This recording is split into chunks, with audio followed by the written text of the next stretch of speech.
Throughout 1991, the developers at Blue Sky Productions in their New Hampshire offices were hard at work building Ultima Underworld. But down in Austin, Texas, the teams at Origin Systems Incorporated were no less productive.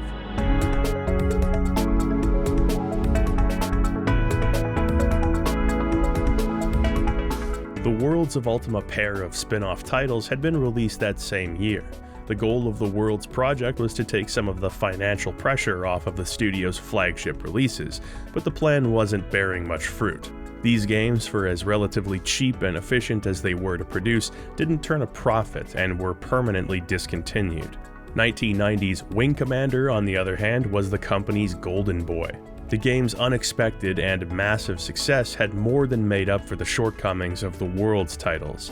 This was the case all the way through 1991, until Wing Commander 2 was released and took on the responsibility for itself. Origin had spent the 1980s trying and failing to mold its identity as the company that makes Ultima. If sales were any indication, they were now the company that makes Wing Commander and, oh yeah, I guess Ultima 2. This was set to change. Origin had planned for back-to-back blockbuster Ultima releases. Ultima Underworld and Ultima VII, both of which had been worked on parallel to the World's spin-offs, were set to hit store shelves in time for the 1991 holiday season. That same year had brought significant changes to Origin's company structure. On January 1st of that year, there were 41 employees working at Origin. By the end of the year, that number had ballooned to 120, a byproduct of Wing Commander's success. Having all of these extra hands on deck would make the studio far more efficient, but this also meant more livelihoods were riding on timely and hugely successful product releases, neither of which can ever be guaranteed. Origin's staff largely consisted of eager, college-aged individuals, many of whom had young families and big dreams of making games. This made Origin, which was by far the biggest game studio in Austin, an enticing place to work. As fun and vibrant as the company culture was, playing hard meant working harder. As a part of Origin's top-down structure, Dallas Snell, who had been with the company for the better part of a decade, was made vice president of product development. This left only one degree of separation between himself and the company's star, Richard Garriott. As such, he was the point of contact for many Origin employees. Where Lord British himself went out of his way to keep the company atmosphere fun and lighthearted, such whimsy did not dovetail with Snell's approach to business. He made it clear that if you couldn't perform your duties satisfactorily, there was a lineup of eager young developers who'd take your place in a heartbeat. For a company dealing with constant growing pains, Snell's approach as a foil to Lord British wasn't without its benefits. The market was crowding, and software development was no longer a license to print money as it had been. If they didn't adapt with the times, Origin could fall apart. Unfortunately, this led to a company culture just as defined by its excellent games as it was by ruthless periods of crunch. And boy, the crunch mode was yes, crunch mode. We were in crunch mode for 6 months. Yeah. Oh boy. During the production of Wing Commander, Snell let everybody know that 55-hour work weeks were now mandatory. As is often the case in such circumstances, what that really meant was 60-hour work weeks, or 70 hours, or 80 hours if you can swing it. And I have it on good authority that you can. The production of Ultima VII was no different. According to an article by Jimmy Mayer at the Digital Antiquarian, Snell generously announced that, quote, employees were now required to start the day by 10 a.m. and call it a day by midnight. This as opposed to staying in the office for 24 hours straight. Needless to say, he was not well loved by many of those under him. Yet, the employees at Origin worked around the clock on Ultima VII. It wasn't out of an allegiance to Snell or even to Garriott, but because they cared about making games. They wanted this next Ultima to be good, they wanted it to sell, they wanted Origin to continue its upward trajectory. In spite of this devotion and hard work, the reality was becoming clear. Neither Ultima Underworld nor Ultima VII were going to be finished by Christmas of 1991. A crime for which Garriott was symbolically beheaded by Russell Sipe, founder of Computer Gaming World magazine. It was estimated that missing this window cost Origin a projected $6.5 million, which was a very significant sum back in '92. Gross worldwide sales in 1991 totaled about $15 million. This was still respectable, especially considering it was only a few short years ago that the company was lucky to net tens of thousands of dollars. The bounty of 1991 was due almost entirely to Wing Commander, which accounted for 90% of the company's total revenue. To put it simply, without Wing Commander, Origin would have gone belly up. Re-releases of previous Ultimas in the form of various trilogies actually did quite well, considering they were essentially double-dipping. Nonetheless, their failure to meet the soft holiday deadline made 1991 a bit of a sparse year for Origin. The upshot was that 1992 was set to be absolutely stacked. Ultima Underworld certainly had PC owners curious, but the hype for Ultima VII was frenzied. With the game now set to hit store shelves on Easter weekend, they were looking at roughly 50,000 pre-orders. This was an incredible feat for a PC game at the time. An extended preview of Ultima VII in Computer Gaming World teased a map of unprecedented size, an interactive world, voice acting, and a Hollywood-quality story. Prior to its release, Lord British held a sleepover party at Moreton Hall Castle in England with European journalists. They dressed in period-appropriate attire and supped upon a succulent English meal without the use of cutlery. Hey, it couldn't hurt review scores. The game boxes were loaded into crates and prepared for shipping when an unfortunate discovery was made. About 20% of Disc 2s packed into the 5¼ floppy version of Ultima VII were defective. At the 11th hour, crates were opened up, game boxes were rifled through, and floppies were replaced. As unfortunate as the incident was, one can only imagine what a disaster Origin would have faced if the game had actually shipped. The game's budget crossed the $1 million mark, narrowly edging out Wing Commander as Origin's most expensive game yet.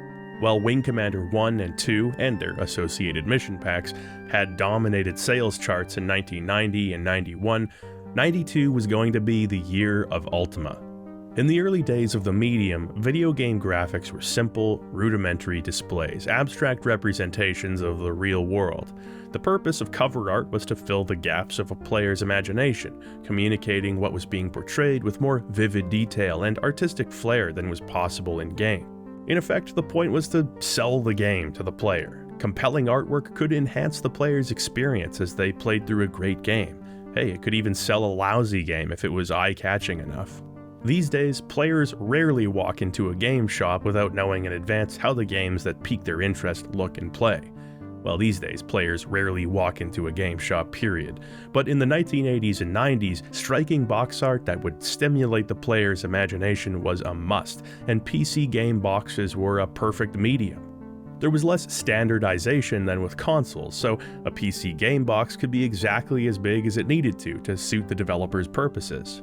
The Ultima games were a great example of this, featuring some memorable boxes illustrated by artist Denis Loubet.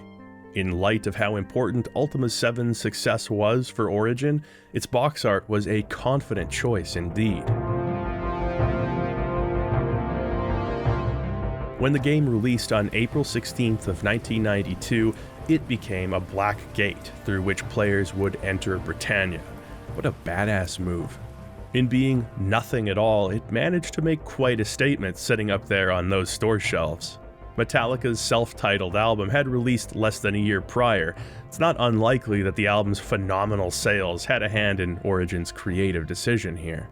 Inside of the box, we find yet another cloth map of good old Britannia, looking every bit the country it was when we left it last. It also includes the medallion of an in-game organization known as the Fellowship. It's engraved with the letters U, T, and W, signifying the group's tenets of unity, trust, and worthiness. Aside from the usual paperwork, such as Origin's product catalog, we also have the game's thematically appropriate manual, the Book of Fellowship. The book is presented as an organizational text written by one Batlin. He and his cohorts, Elizabeth and Abraham, have spent their lives traveling across Britannia, learning much in the process. Batlin has seen the deep unhappiness that plagued the good people of Britannia. It seemed somewhat counterintuitively that the less existential their problems were, the more they suffered spiritually.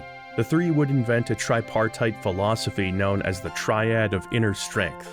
Strive for unity, trust thy brother, and worthiness precedes reward.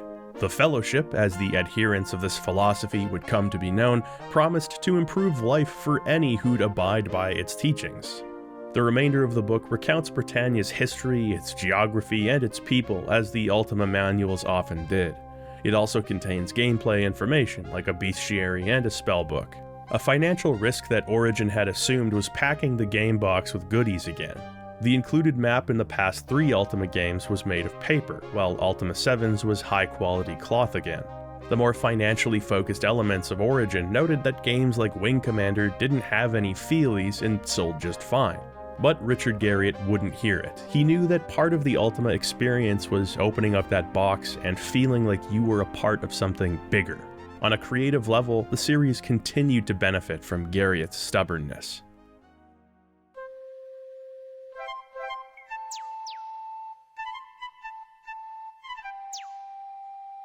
The game opens up with an idyllic forest scene, luring us into a sense of security and promptly shattering it.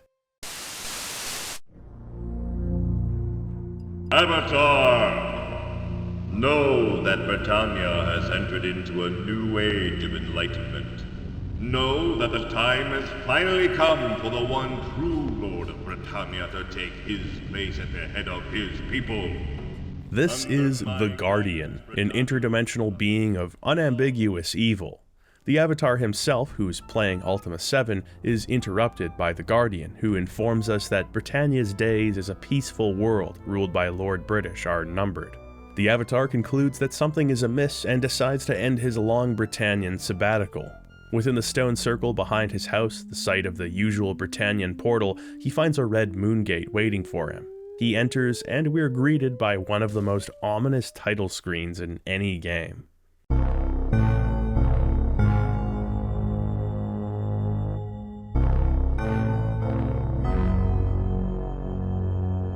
We're in for a darker adventure than usual this time. If the box didn't signal that to you, the title screen sure would. From a red moon gate emerges the Avatar in the City of Honor, Trinsic. He's greeted by his old friend Iolo, emphasis on old. It's been 200 Britannian years since the Avatar was last here. Because of how differently time flows between worlds, it's been the equivalent of several Earth decades for Britannia, but only a few years for the Avatar. After some brief introductions, Iolo fills us in on recent events. A blacksmith named Christopher and his gargoyle assistant, Inamo, have been brutally murdered, and I do mean brutally. Christopher has been ritualistically killed, diced into pieces, while Inamo has been impaled by a pitchfork, hung from the wall like a painting. The Avatar agrees to help Iolo and Trinsic's Mayor Finnegan bring the murderer to justice.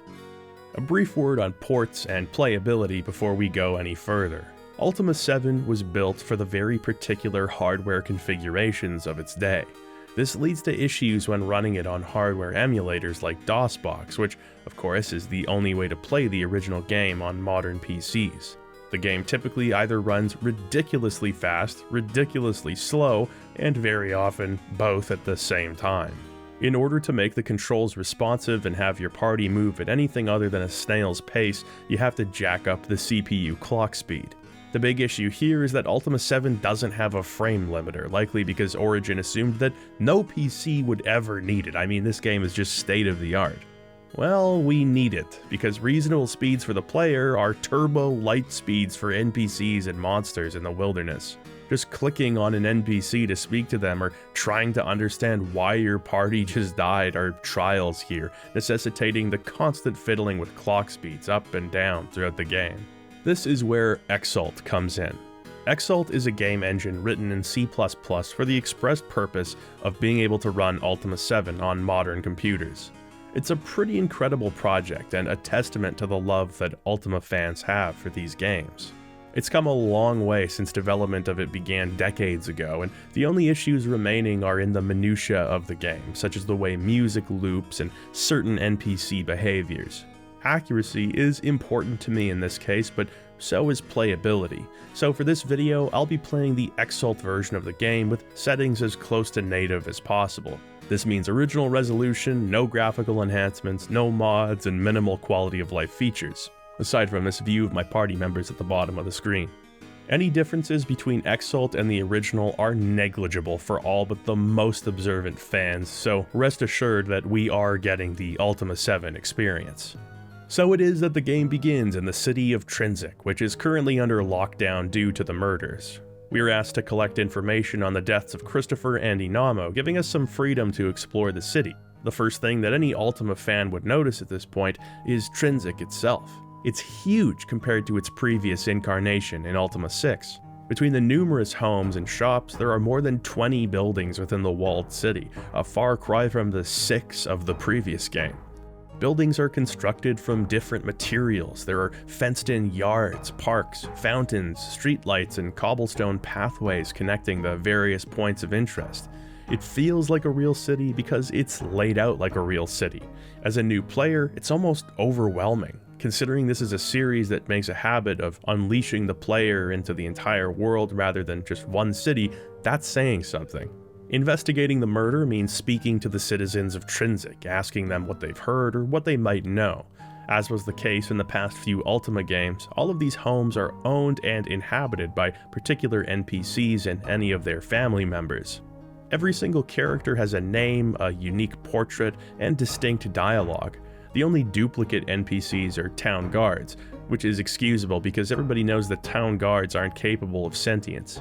Aside from guards, every single person you meet in Ultima 7 is a bona fide Britannian citizen. The conversation system from previous mainline Ultimas has been replaced with the dialogue tree. If someone is willing to converse, you can select an available topic, which are different depending on who you're speaking to. If the Ultima games are anything to go off of, name and job are both skeleton keys to the darkest recesses of a person's mind, as they usually act as a jumping off point for further topics. It's mechanically the same as the system introduced in Ultima Underworld, but just about 1,000 times more expansive. The murder, for instance, is obviously relevant to the people of Trinsic. When you live in a city with 20 buildings, you tend to take notice when someone is mutilated in a garage. So it's a topic of conversation you can bring up with everybody here. Some people have little to add beyond their unfounded opinions or disinterested condolences, but occasionally you'll find a little more to chew on. Certain townspeople had more of a direct experience with the suspect, or suspects, as we learn that following the murder, a man with a hook for a hand and his gargoyle accomplice were seen running, menacingly, out of a back door of the blacksmith. From there, they menacingly commandeered a ship called the Crown Jewel and seemingly set sail for Britain. In addition to character witnesses, you need to examine the physical evidence. A key can be found on Christopher's body.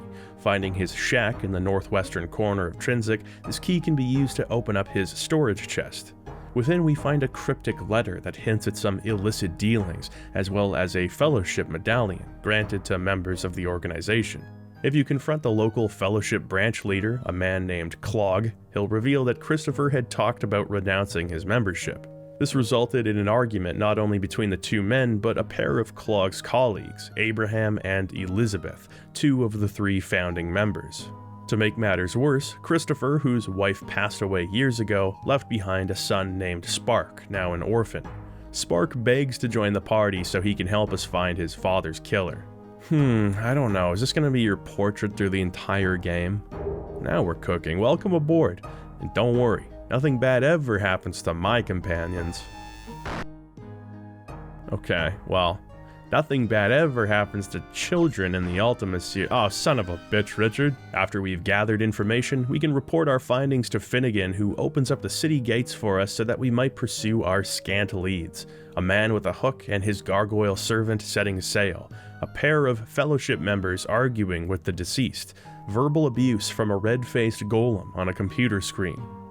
Our best bet, it seems, is to speak with our old friend Lord British in his castle, and to touch base with the Fellowship's leader, Batlin, who also lives in the city of Britain.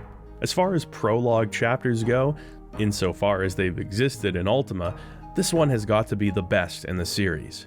Trinsic is an excellent showing of the game's improved sense of scale and visual fidelity. Back in 1992, this would have been downright awe-inspiring. It's the impetus for our quest where the opening really impresses though. This is thanks indirectly due to Origin's company restructuring, which had departmentalized the duties of employees. As a byproduct of the origin of Origin being a group of buddies working out of the Garriott family garage, a certain blurriness in the lines between departments had always existed. Programmers would be asked to step in and write dialogue if needed. Clerical workers with some artistic talent would be asked to draw character portraits, that sort of thing. With the company's rapid growth, this spillover was tightened up. It started with a clear delineation of work. The 18 programmers programmed, the 11 artists worked on art, 2 composers dealt with music, and 3 sound engineers handled the technical end.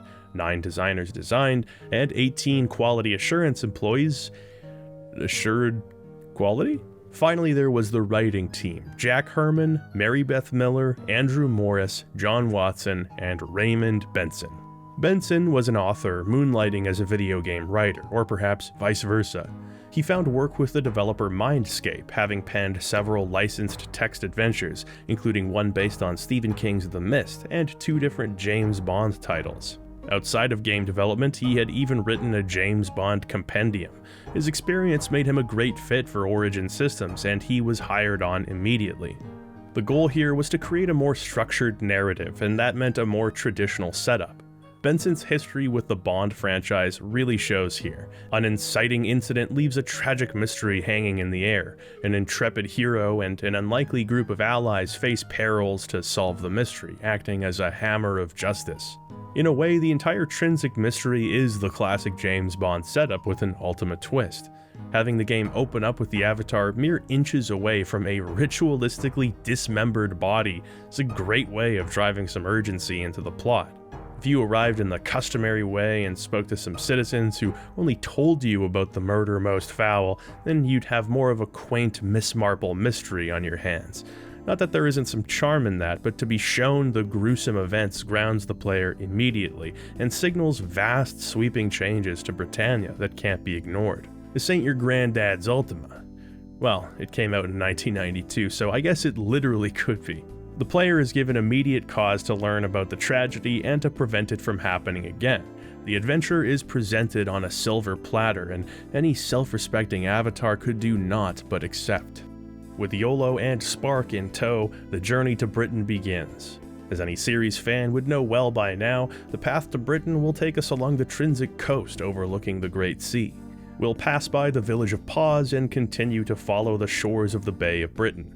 This trek takes a total of like 13 seconds in Ultima 4. But this, my friends, is Ultima 7. Immediately upon leaving town, it begins to rain, an ill omen perhaps for the long road ahead. The sky opens up and we stumble across some Fellowship adherents operating a pop-up theater. For a nominal fee, they perform a passion play, highlighting the tenets of the Fellowship. It's not very good, but more than that, there's something about this Fellowship that just rubs the Avatar the wrong way. Continuing on our way, we travel through fetid swamps. Spark is poisoned. I did warn him that bad things might happen. Nothing bad ever happens to my companions. We reach the troubled village of Pause, where the itinerant, the infirmed, and the poverty-stricken choke the path to Britannia like soggy leaves caught in a storm drain. The sky itself cannot hold back its despair and becomes overcast. As we move through Pause, we see vast tracts of fertile farmland signaling the prosperity that lies ahead. The neglected countryside roads give way to the paved walkways of Britain. I'm home. I mean, come on, man, it's Britain. It's Britain! Can't help but imagine that reaching Britain is the moment where even the most stubborn Ultima 7 skeptic has to change their tune, at least a little. Britain has never been more Britain than it is in Ultima 7. Houses are cozily arranged down residential roads, street corners are dotted with pubs and inns, shops are filled with wares to browse, farmers' markets display local produce and meats, a vast orchard and many farms growing cereals and pumpkins flank Castle Britannia. It's comfy. If there was a better word, I'd use it, but there's not. It's just comfy. It's Huga. There you go, that's a new one. It's easy to get distracted at any point in time while playing Ultima 7, but boy howdy is that exceptionally true of Britain. This town just invites player curiosity in the best way. Everywhere you turn, it seems like there's something to see or do, a person to talk to, or a point of interest to investigate. You might wander into the Royal Theatre and find out that the actors are rehearsing for a play based on the Avatar's life. When you meet the person set to play the Avatar, he'll tell you that his only lines are name, job, and bye, which is probably the single biggest belly laugh that the series has given me so far. The director says that we're a shoo-in for the part of the Avatar, except we're not dressed right. It'd be easy to take this as a quirky little throwaway line, but you can actually go speak to the tailor in town. They'll offer to supply you with an Avatar costume. You can don it and return to the theater for an audition, at which point the director decides that you're probably not a good fit for the part after all. It's absurd and frankly irrelevant to our goals, but it's also fun. You just want to know what's going to happen next. If you wander into the Blue Boar Tavern, you can find Shamino, who eagerly joins up with his old friends. It seems that the Ranger's wild oats have finally been sown. He's got a girlfriend in Britain now, so he's moved from the forests that he's so fond of to the big city. Short on cash, we can offer to do odd jobs for the baker or the farmers on the outskirts of town in exchange for some pocket money. It's not a huge city per se, at least not by modern standards, but it feels like it is. Ultima VII's Britannia is presented as a place proportional to the real world. Ultima VI was the series' first major step in that direction. All prior Ultima games featured uniformly sized tiles, but False Prophet presented something approximating reality. Ultima VII moves further in this direction with large, detailed sprites and tiles that scale believably with their surroundings. Ultima VI in retrospect feels like something of a bridge between the classic Ultima games and what the series' identity would be moving forward. Ultima VII's world is depicted in far more detail than it had been. It's even more interactive too, and as a result, the simple act of messing around is one of the great joys of this game. Again, the concept of the world acting as a sandbox for the player was introduced in Ultima VI. In that game, you could pick objects up, throw them, and even break them. You could use a glass sword to murder Lord British, push cannons around and use them to blow up powder kegs, cast spells that destroy humanity, and the list goes on. As mission statements go, False Prophets was clear. Going forward, the series will be about living in and interacting with a realistic world. Origin's commitment to this in Ultima VII would have very likely killed a lesser group of developers. First of all, there's the interface. The game is now displayed across the entire monitor rather than sequestered to the corner of the screen. The on-screen indicators, blocks of descriptive text, and inventory display are all gone. In exchange, you've got a perfectly clean UI that only finds itself cluttered with information when the player summons it. Mouse-centric design was becoming more and more popular in the world of PC games, and Ultima VII's controls have been simplified for this purpose. The game prioritizes simplicity and intuition over the need for windows full of information that may or may not be relevant to you at any given point in time. If you need something, or if you can do something, chances are it can be done with the mouse.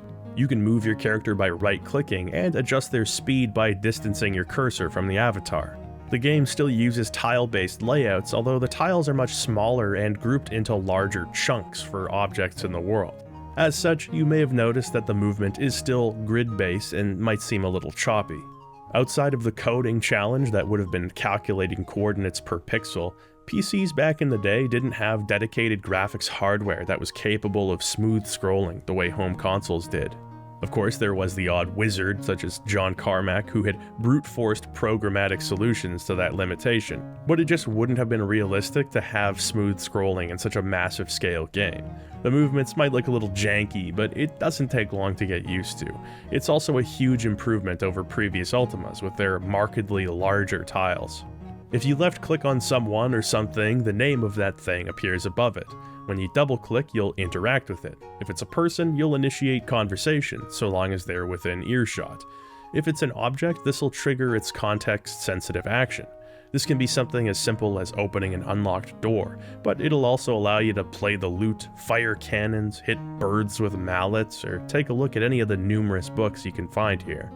In Ultima VI, moving objects was a matter of standing next to them and shoving them in a direction one action input at a time. Now, objects can simply be clicked on, dragged, and dropped anywhere in the on-screen environment that's accessible to the avatar. Now, it might look a little silly. It seems like you've always got telekinesis, opening containers, and moving objects that are decidedly too far away to reach.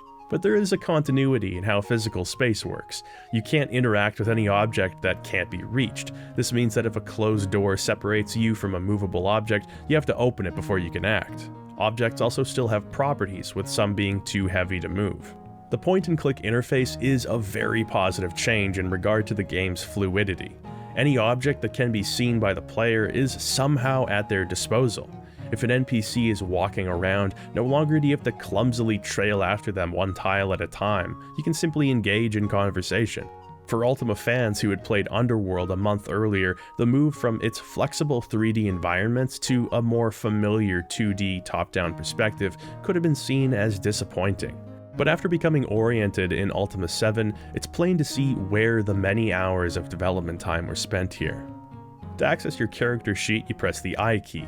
To open their inventory, you have to double-click on their backpack, satchel, or whatever container you've got them holding. If you want to see their health and stats, you press the Z key. In the heat of battle, it's a little clumsy to access information this way. That is outside of Exalt, where the important info is shown right here. But it's a breath of fresh air to have all of these UI elements tucked away, allowing the game itself to dominate the screen. Aside from increasing the ease of in-game interactions, the number of those interactions has been increased as well. If you find a bucket, you can pick it up and use it to draw water from a well. You can buy bags of flour from the miller and pause and mix it with water to create dough. You can set that dough by a fire and wait for it to bake in real time. Now you've got bread that can be sold or eaten, and this serves a practical purpose because your characters will start taking damage when they're starving. On the topic of starvation, you can hunt game as well. The meat dropped will correspond with the animal you've killed. Birds drop fowl, sheep drop mutton, wild horses drop chilies, sweet fall off the bone, baby back ribs. Hey, desperate times call for desperate measures. Cows drop beef, and there are even several unique varieties of fish. Could they have had one food type called meat and gotten away with it? Absolutely. Is there a substantive mechanical difference between mutton and beef? Absolutely not. But variations like this still serve a purpose, which is to lend the game world a greater sense of authenticity. You can now visit scary-looking babies in the Castle Britannia nursery. Our old friend Sherry, the exceptionally long-lived mouse, now works as a full-time nanny, which is fun. If you're feeling particularly virtuous, you can collect clean diapers and do nappy changes. You can then throw the dirty diaper at YOLO to be an asshole. You can actually do the same thing to enemies, which is a legitimately useful tactic because it causes them to temporarily flee. Hopefully you're beginning to see how simple interactions can make the exploration of these towns riveting. You're driven to experiment with game systems, to tinker, and to see what you can get away with. Once you've satiated your curiosity, it's time to get down to brass tacks. The crown jewel never made it to Britannia, meaning the hook-handed man sailed elsewhere. Perhaps our old friend Lord British will have some advice for us.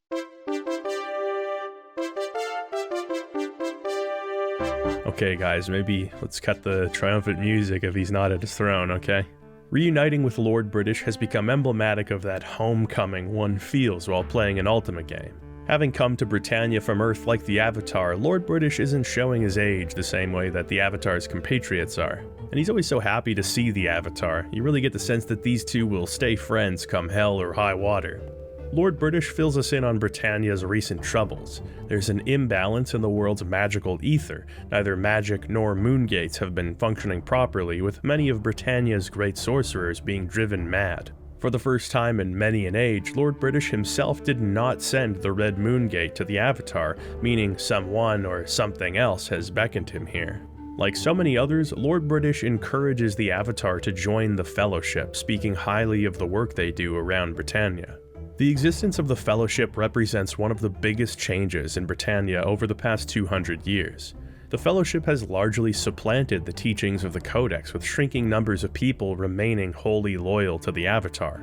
Hearing so much positive buzz about the Fellowship, I have to say it's almost a personal affront to any player who's spent time with the series, especially those who have played Ultima 4. It kinda stings to see a world that no longer wants the virtues and principles that the Avatar has painstakingly established.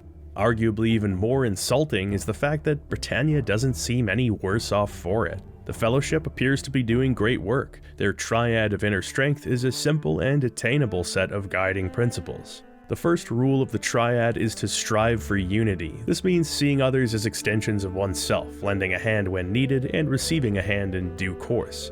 The second rule is to trust thy brother. This means placing one's complete faith in all other fellowship members, never acting in deceitful ways or harboring suspicions. Finally, there's worthiness precedes reward. This is essentially a belief in some form of karmic justice. You reap what you sow in this world, especially when it comes to your attitude towards the fellowship.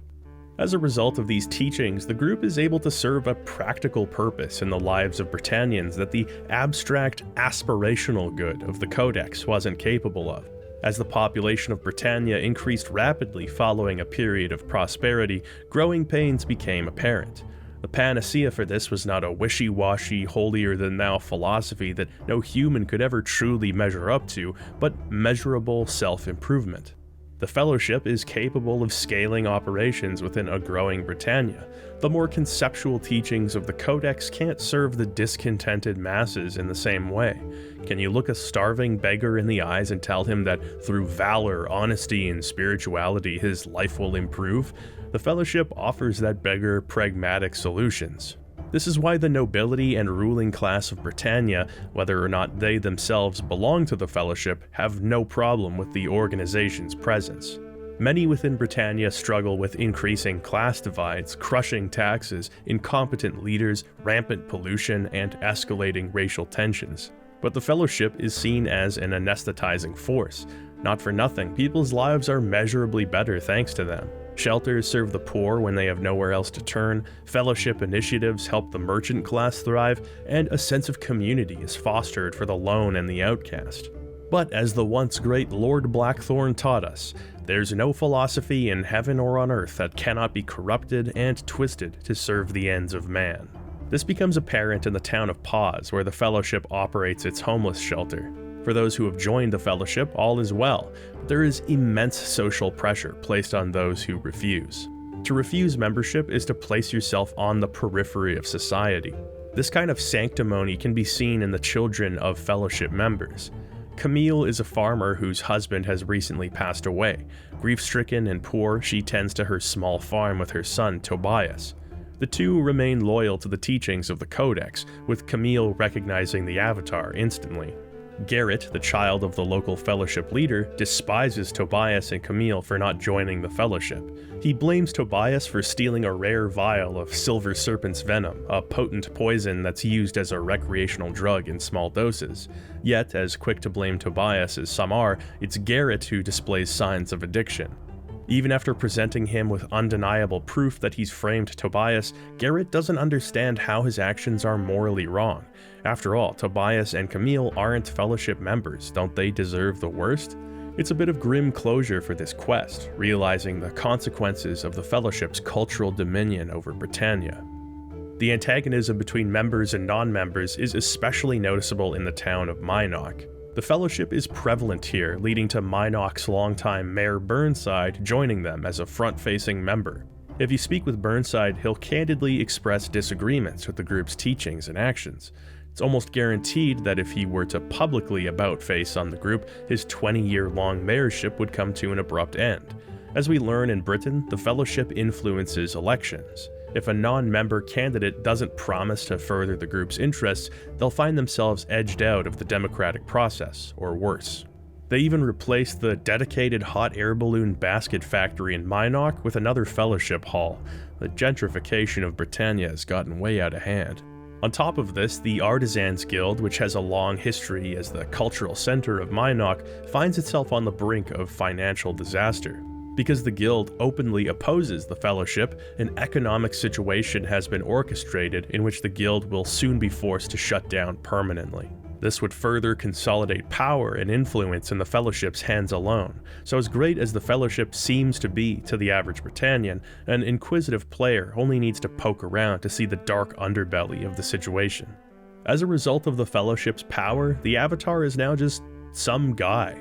People who still follow the 8 virtues and hold the Avatar in high esteem are a rarity in this modern Britannia. Meeting those people makes you feel like you're a musician who is really popular in the late 80s, bumping into a baby boomer who owns all of your albums on 8-track.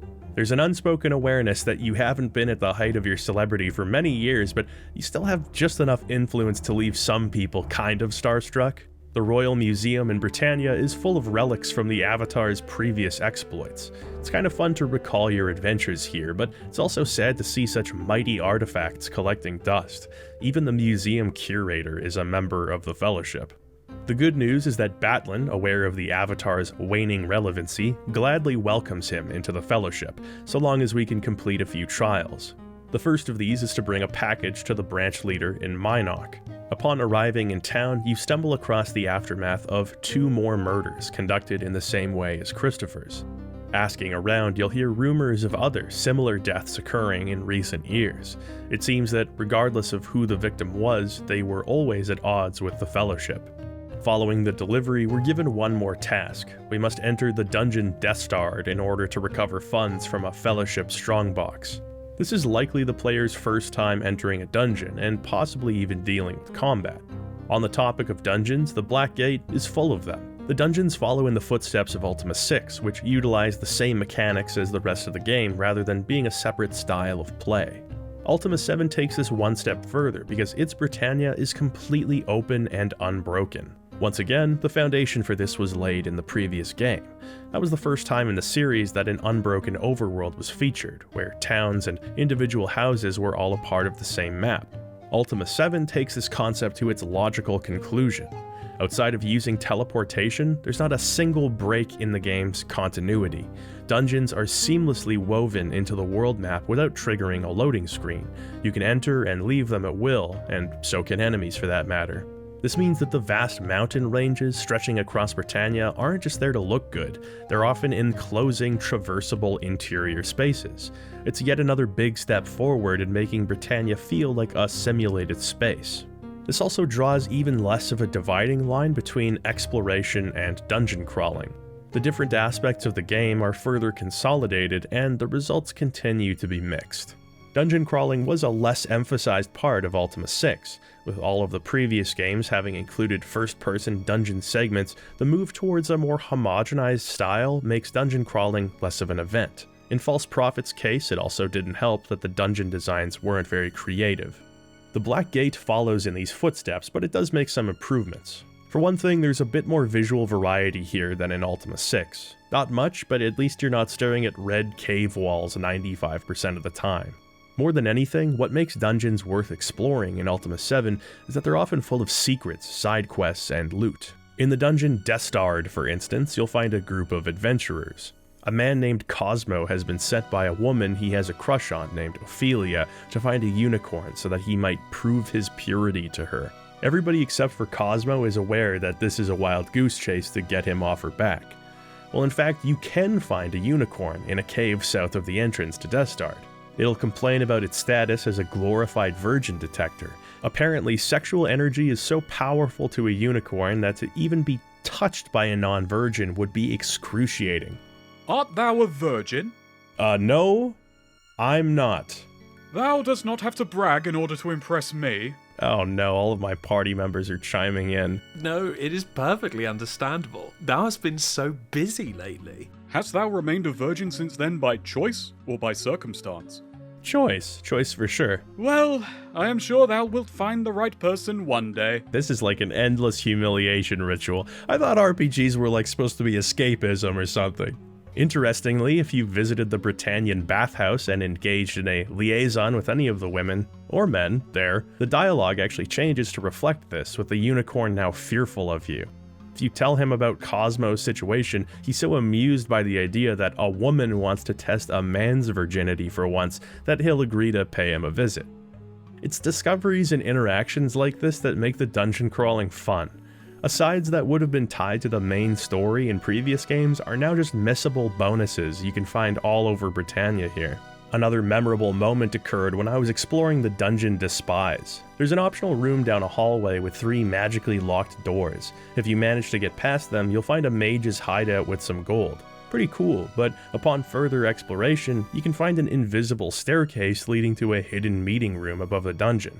I found and killed a group of hostile soldiers all decked out with some really good gear. I found a note indicating that this was a group of conspirators looking to assassinate Lord British. It's not actually part of a formal quest at all, and it isn't something that can be resolved beyond just killing everyone, but it's a really great moment of organic storytelling.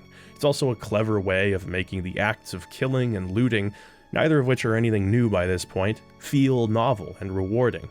There are often quiet moments of environmental storytelling you come across in dungeons if you care enough to look. Finding a child's body among a pile of refuse in a harpy's nest is disturbing specifically because there's no attention drawn to it. You're left to make your own discoveries, and consequently left to piece them together, untangling your own emotions without the game manipulating you. The dungeon where Batlin sends us to retrieve the Fellowship funds is not as deserted as he suggested. In fact, it's a breeding ground for dragons. It's very likely that you're not powerful enough to deal with them yet, so you'll have to slink around corners avoiding certain death, only to find the Fellowship coffer empty. You know, you can say a lot of things about Batlin, but he's got great comedic timing. I also appreciate the greater focus on having thematically appropriate layouts and visuals in dungeon, which was an area where Ultima VI struggled. Now mines feel like mines. You'll find ore processing machines and stumble across the skeletons of unlucky miners buried underneath cave-ins. I mean people who mine, by the way, not children. Although this being a Richard Garriott joint, that is a possibility too. Abandoned prisons are full of cobweb-laden cells, and torture rooms echo stories of cruelty. Hidden storage caches can be found in grottos guarded by tentacled monsters who call them home. You cut the romance out, and yes, dungeons are typically a series of interlinked hallways with rooms and enemies and treasure, very little variation, but what is Ultima if not romantic? At the very least, the dungeons have identities beyond dungeon. In spite of that, not all is well in this realm. More often than not, the dungeons of Ultima VII lean on annoyance as opposed to great design. You'll frequently be dealing with invisible teleportation blocks that warp you backwards, invisible walls that prevent you from moving forwards, and deadly traps you'd never see coming unless you knew about them in advance. For a series that stepped so confidently into the future in so many ways, the cheap tricks used to heighten the sense of challenge here feel downright archaic. Because of the many enemies, dungeon crawling also brings into focus one of Ultima VII's biggest stumbling blocks, the combat. Ultima VI was the first game to blend combat and exploration. All games since and including Exodus had featured the chessboard system, where turn-based battles took place on a separate screen, not totally unlike a JRPG. False Prophet's revised systems instead gave players the ability to fight enemies anywhere they wanted on the overworld. Anytime you want to start fighting, you only have to enter combat mode, giving you control over your party's actions and turning the tile-based environment into a battlefield. While it wasn't perfectly implemented, it was a much more flexible system to match the game's emphasis on player freedom. Ultima VII, in an effort to further simplify all aspects of the game, has thrown the baby out with the bathwater and made combat real-time. Throw baby! The resulting battles are both largely non-interactive and frequently incomprehensible messes. It works like this. When you hit the C key, your party will become hostile towards enemies. By default, your party will prioritize the nearest enemy in their sightline, although this behavior can be tweaked a bit. You can have your characters target the weakest or strongest enemy, or have them just run away for some reason. These options are mostly superfluous for reasons that'll become clear soon. Your characters will move in on their target and just let loose with their equipped weapons until either they or their target is dead. Only the avatar can be placed under manual control. Since you can change your target and use your inventory at any time regardless, it's not really as useful as it was in the last game. Let me start with the good here. It's certainly less immersion breaking than pausing combat and having characters take turns bashing each other. With the game's move towards realism, having combat be a less abstract affair makes sense. Enemies will also sometimes act in realistic ways, entering a fight-or-flight stage where they'll tear off and only fight back if they have no other choice. That's a pretty cool behavior.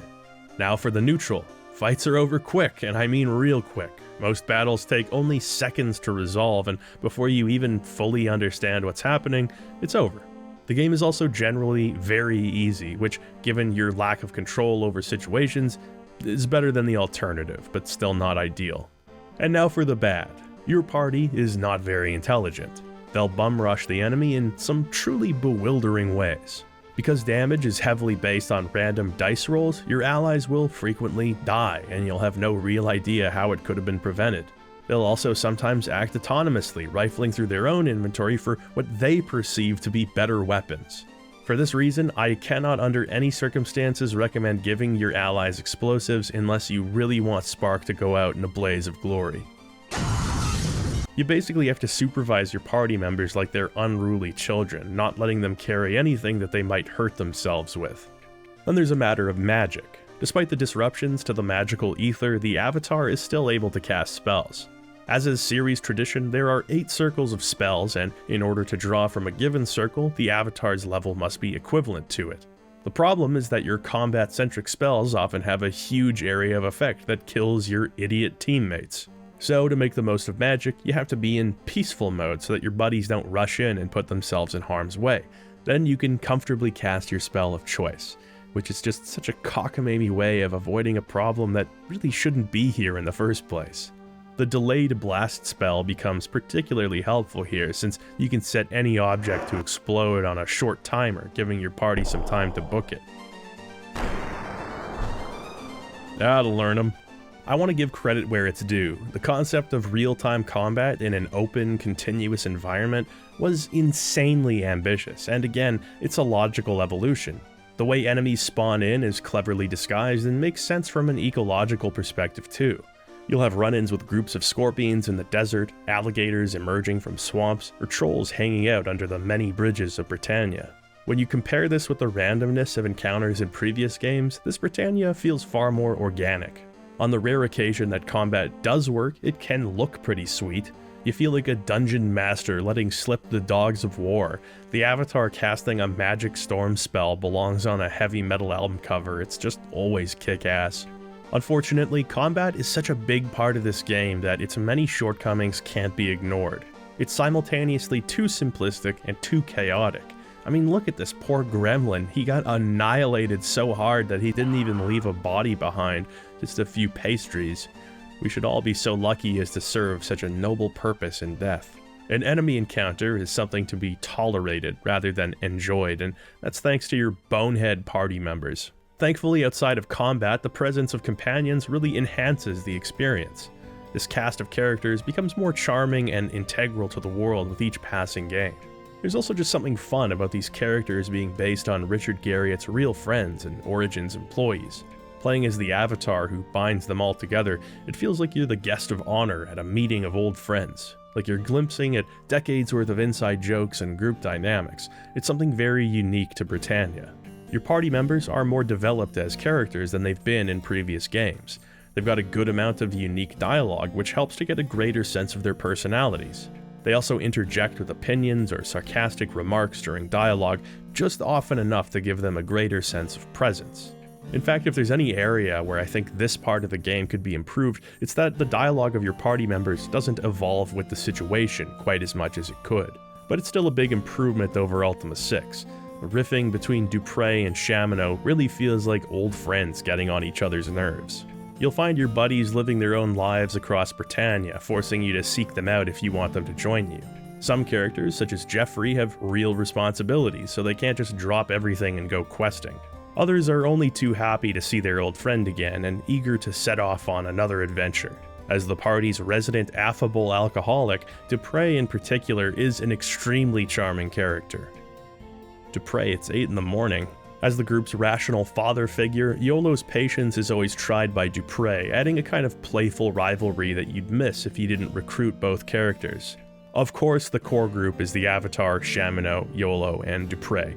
As far as I'm concerned, everybody else is negotiable. Nothing beats hanging out in the tavern, having a brew with your old pals. Some party members can provide specific benefits. Jaina, the druidess, can heal or resurrect one character every few hours, which is a big help. She also has a unique weapon in her Hawk Familiar, a ranged weapon that doesn't use projectiles, and thus never runs out of ammo. Sentry can raise a character's dexterity for free if they have enough experience points, which is also quite helpful. That maxes out the party roster, so beat it, kid! With the increased visual fidelity, the player's relationship to Britannia continues to change. If Ultima VII were your first Ultima game, it'd be easy to take this world for what it is. You feel like you're being dropped into a place that's existed for some time.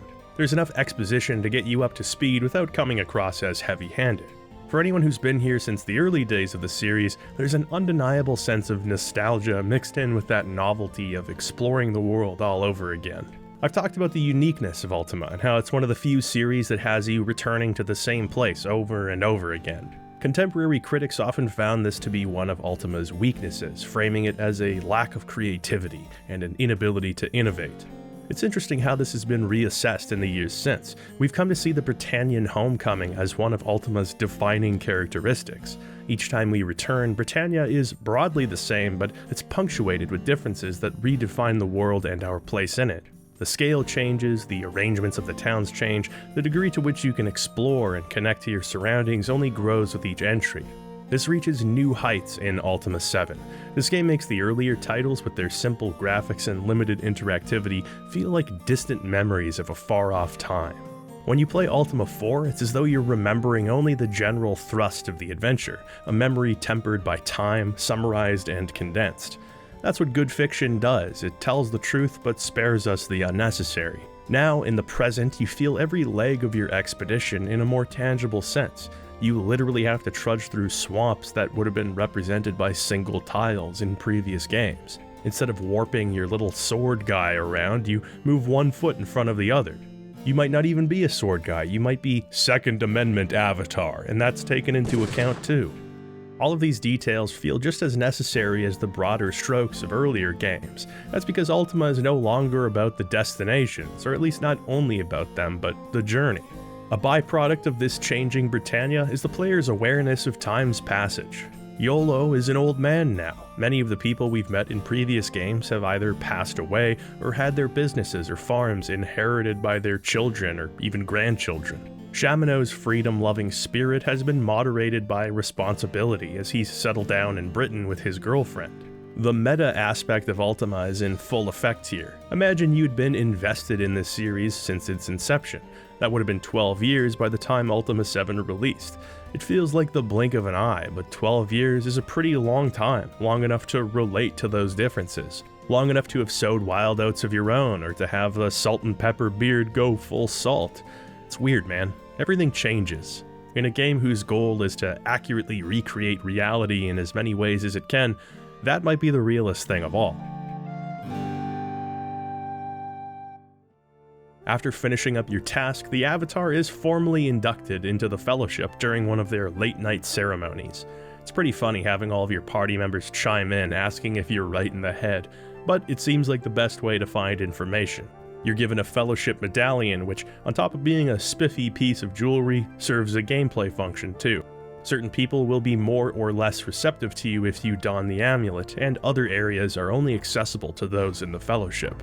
From here, you've got two potential leads to follow. The first is to hunt down Elizabeth and Abraham to learn more about the murders in Trinsic.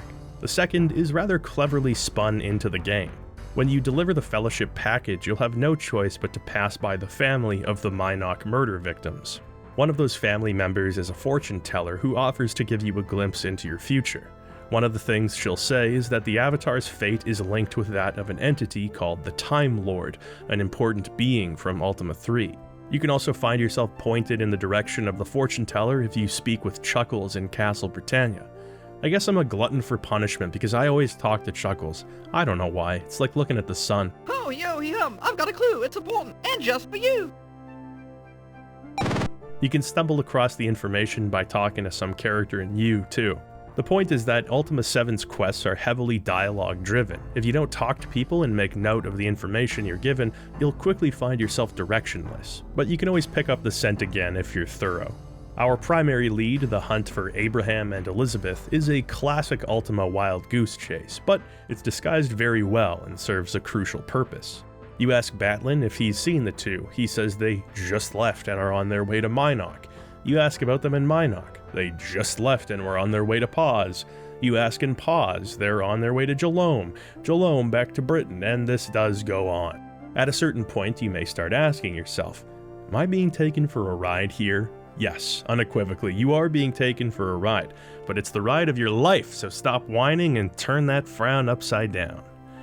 No, that's a smile. That's not what I asked for. Work on that too. If Ultima 7 were structured like earlier games in the series, the pursuit of Abraham and Elizabeth would probably become irritating. How many "sorry guys, you just missed 'ems" can someone endure before going postal? Well, the answer is a lot, actually, as long as they don't feel like they're just checking off items on a chore list. The scenario designers made the hunt for Abraham and Elizabeth a vehicle through which the player is given a guided tour of this new Britannia. In this way, you're goaded into exploring the world in a controlled way, while still having the freedom to break off and do your own thing whenever you want. There have been many changes made to the map, so the breadcrumb trail is not only a smart way of introducing new Ultima players to Britannia, but also reacquainting existing fans with the world. If you're speaking with townspeople and actively participating in side activities, there's almost always other substantive reasons to visit the different settlements too. So looking for Abraham and Elizabeth in one town might also be a good opportunity to drop off a package to an NPC, for instance. It never feels like a wasted trip. Unlike previous Ultima games, there are often subtle prerequisites that need to be met in order to advance a quest. Even if you, the player, already know the identity of a certain character or a location of an object, you'll still need to engage with the intended order of quest events. Like a game of D&D, you might know something that your character doesn't, and you have to act in accordance with that. For instance, in Ultima 5, if you know the secret location of Lord British's sandalwood box, you can just go to it right from the hop. The intended pathway involves speaking to various characters, following a trail, learning about the box, finding Lord Kenneth, and learning how to play a harpsichord song to reach the hidden door. But you don't have to do any of that shit, you can just go get it 5 minutes after starting the game. In Ultima 7, there are sequence breaks like this, but they're not as ubiquitous. You usually need to hear someone speak of a certain topic before you can bring it up, which might be necessary, say, to retrieve a special item that's used in this quest. The system of stages and treating side quests like individual story threads that can be pursued moves Ultima's quest needle towards that of a more modern RPG. There are pros and cons to this more linear questing structure. The obvious pro is that quests now have an ebb and flow to them. They can tell stories and take you on bespoke journeys. Because the game knows exactly where you are, what you've seen, and what you've done, NPCs are much more reactive to your involvement in the world. Information can be given or withheld depending on the events that have occurred. The Avatar can't accuse someone of defacing a statue if he doesn't have evidence, and he can't gather evidence if he doesn't know that the statue was vandalized in the first place. It feels as though you're participating in a story with characters who show awareness of the world outside of their programmed roles. It's one of those things that's easy to take for granted these days, but having a huge variety of NPCs with multiple layers to their knowledge was not something you'd seen a whole lot of at this point. The trade-off is that your freedom to tackle objectives in the order of your choosing is narrower. The world is your oyster, but only to an extent. There's a much more traditional narrative at work in Ultima 7's story, and one way or another, you have to partake in it in the ways that are dictated. From its conception in Ultima 4, the idea of the Avatar was an embodiment of the player. The Avatar isn't a guy, the Avatar is you. They have the information that you have, and their will to act on it is exercised through your own.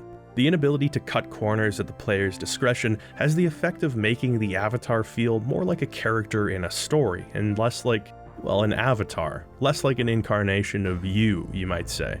Since that fourth game, the Avatar has been an extension of the player through two primary means: moral agency and the freedom to act.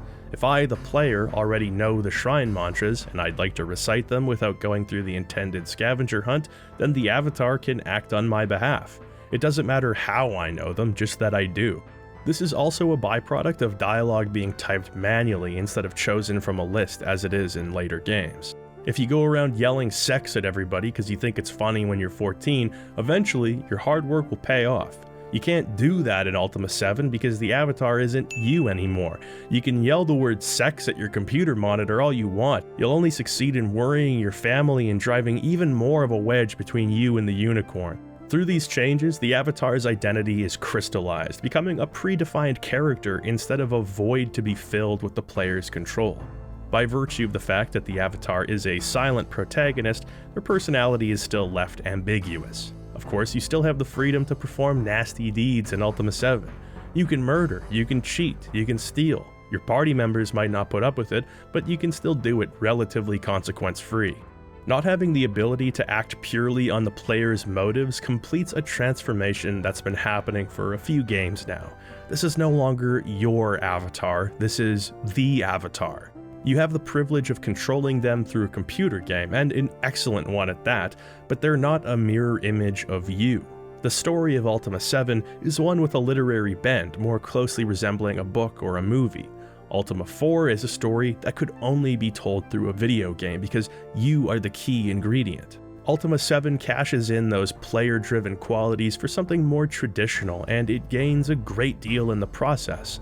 But I must be honest, it loses a little something too. If nothing else, this is a testament to how special those Age of Enlightenment Ultima games were. Despite how spectacular Ultima 7 is, it doesn't supplant Ultima 4 or 5. That's pretty damn impressive when you consider that the series' wizardry or gold box peers were always aiming to do just that. Though Ultima 7 doesn't share the high concept execution of its predecessors, I feel its changes are for the better. One such change is in the game's side quests, of which there are many more than in Ultima 6. That game had a very small handful, mostly incidental to the main scenario. Not so in the Black Gate. This game is full of true blue side quests, and it's hard to overstate how much the series gains from this. The first side quest I encountered was in the sad little town of Paz. A man named Thurston works at the mill. Without a wife, children, or any hobbies outside of his job, he feels like his life lacks meaning. He mentions offhand that he's long had feelings for a local barmaid named Polly, who's similarly dedicated to her work. You can head to the bar, and if Polly's working, mention that Thurston has a crush on her. She'll respond by telling you that she reciprocates those feelings, which you can then relay to Thurston. He can hardly believe his good fortune and decides to start courting her. None of this legwork nets you a tangible reward, and none of it is formally presented as a quest. It just exists in the game as a natural set of interactions you can choose to engage with. It's hard not to feel happy for the couple as they find value in their lives outside of work for the first time. It's these little moments, these unscripted exchanges and activities that really define Ultima 7. There are plenty of smaller activities like this in the game, with the avatar acting as an intermediary between two people, but there are many more impactful side quests as well. In the town of Cove, you'll find the Shrine of Compassion, one of the few shrines that hasn't fallen into a state of disrepair. Most of the shrines have become little more than relics of a bygone era, or even monster nests, but the Shrine of Compassion is tended to by its grief-stricken keeper, Nastasia. Many years ago, her father left for the town of Yu without a trace and never returned. Her mother died believing she was abandoned by her husband. You can choose to investigate his disappearance, which has you traveling to Yu and exploring the deep forest. In the end, you'll find out that her father died a local hero and was laid to rest in the nearby cemetery. Returning to Nastasia and providing her with closure is a great moment. You can even have her become your girlfriend if you're playing as a male avatar, which means kisses anytime. Of course, if you're playing as a female avatar, you get to be like sisters with her, which is, that's cool, I guess. It's like as good, maybe. Regardless, she continues to maintain the shrine, dedicating her life to the unfashionable virtues and acting as a small beacon of light in a world where the Codex has been forsaken. Side quests often don't result in gold or equipment, but they do typically give you experience points. This makes perfect sense from a gameplay perspective. Experience is meant to represent the accumulation of practical knowledge, meaning it's more than just swinging your sword at slimes. Yet in CRPGs of the time, this was typically the only way to gain experience points. By offering the player XP for completing quests, we're given the sense that the avatar has gained in wisdom for his adventures. It offers alternative avenues to become more skilled, so even the most mercenary of players have some reason to engage with side quests. And hey, sometimes you can rustle up your own rewards. After helping a woman by rescuing her baby from a harpy's nest, I invoked the law of surprise and took that baby. She doesn't seem to mind. In fact, I think I'll grab another emergency baby. You never know when you're gonna need one of these. If you follow the trail of Elizabeth and Abraham, you'll eventually arrive in the desert town of Vesper. Here you'll encounter a group of gargoyles living alongside the humans, but not in harmony per se.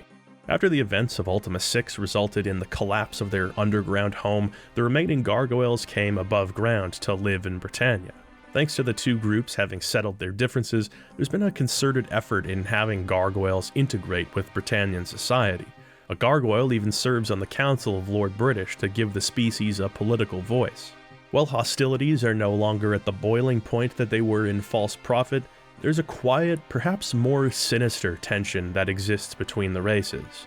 Most gargoyles live among their own kind on the Isle of Turfin, but some have chosen to live amongst Britannians in Vesper. The two races have little more than disdain for one another. The humans hold age-old prejudices against the gargoyles for the invasion of Britannia and the desecration of their shrines. The gargoyles blame the humans not only for the destruction of their homeworld, but the loss of their culture, accelerated by the Fellowship's hold over younger generations. Mentioning that you're the avatar in the nearby gargoyle pub will enrage the patrons, causing them to attack you. You can resolve small disputes in Vesper, but the hatred here is something that will likely burn for many years, if it ever dissipates at all. As opposed to earlier Ultima games, which typically centered around one problem, it seems that each community here is undergoing its own struggle. In Vesper, there's racial tension that's only souring with time. In Britain and Pause, the increasing wealth gap and crushing tax rates are disenfranchising the peasant class. The political system in Minok is being influenced and undermined by the Fellowship. Jalome has begun to represent the last bulwark against forced socialization. As such, it's become a den of outlaws where the rule of law holds no power, and even here the Fellowship has gained a quiet influence. Traveling throughout Britannia and helping people where you can is a great way of understanding the numerous complex problems that the people now face. The player is invited to become involved with this world in a way that they never have before. Consequently, the player has never felt so helpless in the face of so many insurmountable problems. Lord British means well, but he's blind to the increasing number of micro cracks in the dam of Britannia. Though the world is no smaller than it was in Ultima VI, it seems that the sections of wilderness between points of interest have been condensed. This means that walking between cities is quick and painless. Even when you're traveling greater distances, there's usually something interesting to see on the way, at the very least. Still, at a certain point, you'll want to take advantage of the game's alternative transportation methods. First of all, there's the carriage. Riding this thing looks completely insane, and I'm not even convinced that it's much faster than walking. It's definitely less convenient, since every pebble and shrub will stop it in its tracks. Then there's the ship. You can buy these from any shipwright in the game's coastal towns. Under normal circumstances, Lord British will give his boat to you, the Golden Ankh, which is parked in Vesper. Ship mechanics work similarly to previous games, but are a bit more annoying in some ways. You have to drop a gangplank in the exact right position in order to board or disembark your ship. Most of the time, this has you arranging the ship, which again, just looks ridiculous. The ship allows you to cruise the seas at blazing speed, so it's necessary to reach some of the island towns. Still, the lack of diagonal sprites make piloting it feel, well, I'm sure I don't need to explain, I mean, look at this thing. Moon gates are also back, albeit less reliable. They're now open at all times, but they seem to dump you out wherever they so choose. Lord British gives the Avatar another orb of the moons, which is helpful but comes with some baggage of its own. Like Ultima VI, you can drop the orb in one of 8 directions to open a portal to one of the 8 towns. Unlike that game, there's a random chance you'll repeatedly concuss the Avatar by walking into the moon gate. It's hard to watch after a while. Because of the unexplained ethereal disruption, the moon gates don't work as well. This manifests in-game as the Avatar clonking their head against the moon gate and taking damage. It's totally random too, so sometimes it'll happen like 4 times in a row, other times you'll make it through on your first try. Considering you can cast spells just fine, I guess this is a sort of a funny way of bringing the magical disturbance into the gameplay. Mostly it's just kind of obnoxious. Once you've reached the 4th circle of magic, you can also cast the Mark and Recall spells, which are very useful. In order to use them, you first have to break into the Royal Museum and steal the Stones of Virtue, which is sort of ironic, but I suppose the Avatar did literally burn himself alive to get them, which makes them his property. You can cast a Mark spell on any of the 8 stones, and it'll commit your current location to that color. If you cast a Recall spell on that stone, you'll be sent back to the location. If you're dealing with a labyrinthian dungeon and suddenly have to leave for food or potions, this is a very nice way of saving some time. There's no shortage of transportation methods in this game. As a matter of fact, they might have overdone it a little. The moon gates are made altogether redundant by the orb. Speaking of that, I think giving the player the orb right off the hop was a bit of a mistake. Being able to warp directly to the major cities of Britannia somewhat disincentivizes exploration for its own sake. Some players are more likely to take shortcuts, so removing that carrot on a stick could have them missing plenty of early teachable moments. The Britannian wilderness is actually worth exploring now. This world is stuffed with granular details and consistently rewards players who are willing to go off the beaten path. There are hidden treasure caches, secret pirate caves on remote islands, clues leading to valuable relics, and plenty of Easter eggs for the perceptive player. This is in stark contrast to previous Ultima games, which rarely gave the player a reason to go anywhere aside from the major cities or dungeons. Here, if you beeline through the story, you'll be missing out on the vast majority of what Ultima VII has to offer. Immediately outside of Britain, you can find a crashed spaceship in a farmer's field. In fact, it's a Kilrathi fighter from the Wing Commander series, kind of a fun little thing to include. They even used precious disk space to have the Kilrathi theme from Wing Commander 2 play here. Just south of this, there's a locked garden shed. Typically, you can use lockpicks to jimmy doors open, but this one is strangely sturdy. The owner of the shed says he lost his key while fishing at Loch Lake to the east. The lake shores are piled with garbage, and some interesting things can be found. Dirty diapers are always useful. There's also a dead cat with a dead rat inside of it, which also has a piece of cheese. Actually, I know somebody who could use this. Hey, waste not, want not. Eventually, you'll find a key inside of a dead fish. You can use it to open up the garden shed where you'll find gardening tools. Yay! A sickle, a pitchfork, the hoe of destruction! Forsooth, the hoe was drawn, and it shone brightly as 30 torches in the eyes of mine enemies. The hoe of destruction is actually the strongest weapon in the base game, aside from glass swords which break after one hit. Despite lessons in virtue we may have learned in earlier games, it always pays to break into a garden shed. In fact, it just pays to explore in Ultima VII. You can't move in one direction for too long without seeing something interesting. They made a real effort this time around to make sure this world was populated with activities, rewards, and challenges to overcome, and that shows. There's just something remarkably joyful about walking around this incarnation of Britannia. It's always interesting to visit locations from earlier games. The once mighty fortress of Stonegate, where we fought the Shadow Lords, is now a ruined structure with crucified bodies propped up to warn explorers. The only problem with all of this exploration is that the game is so packed with treasure that the in-game economy becomes entirely unbalanced too quickly. By the time you're halfway through the game, your party will probably be decked out with some of the best equipment you can find.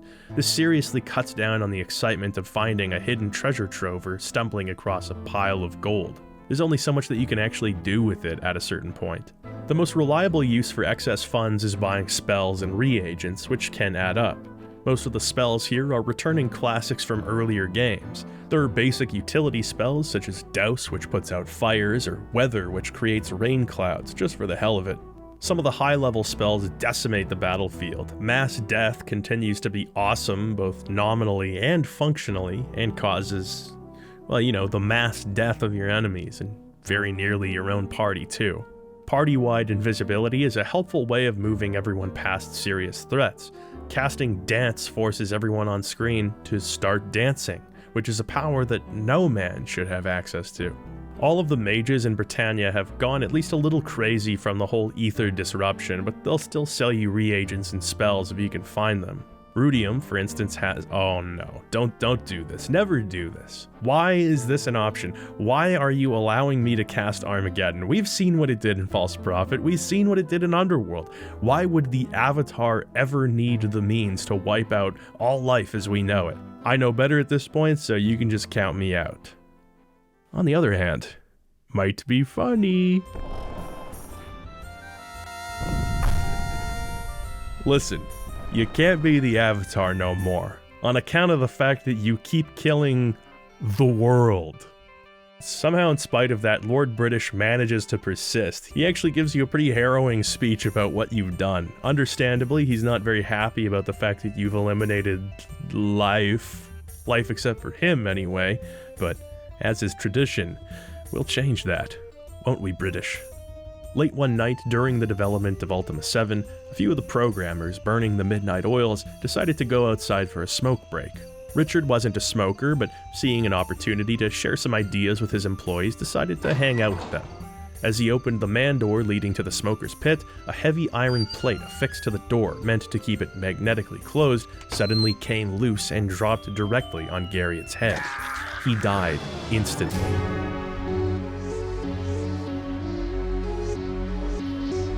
Okay, that last part isn't true, but the programmers thought he was dead. An ambulance rushed him to the hospital. Despite a concussion, Richard was okay. The point of this story is to illustrate that sometimes the most elegant solutions are hiding in plain sight. While the real-time combat of Ultima VII may not have stuck the landing, the real-time everything else of the game would have been a programming marvel in its time. Prior to the 7th game, NPC schedules, which had been introduced in Ultima V, were bound to a tick system, which depended upon the player's input.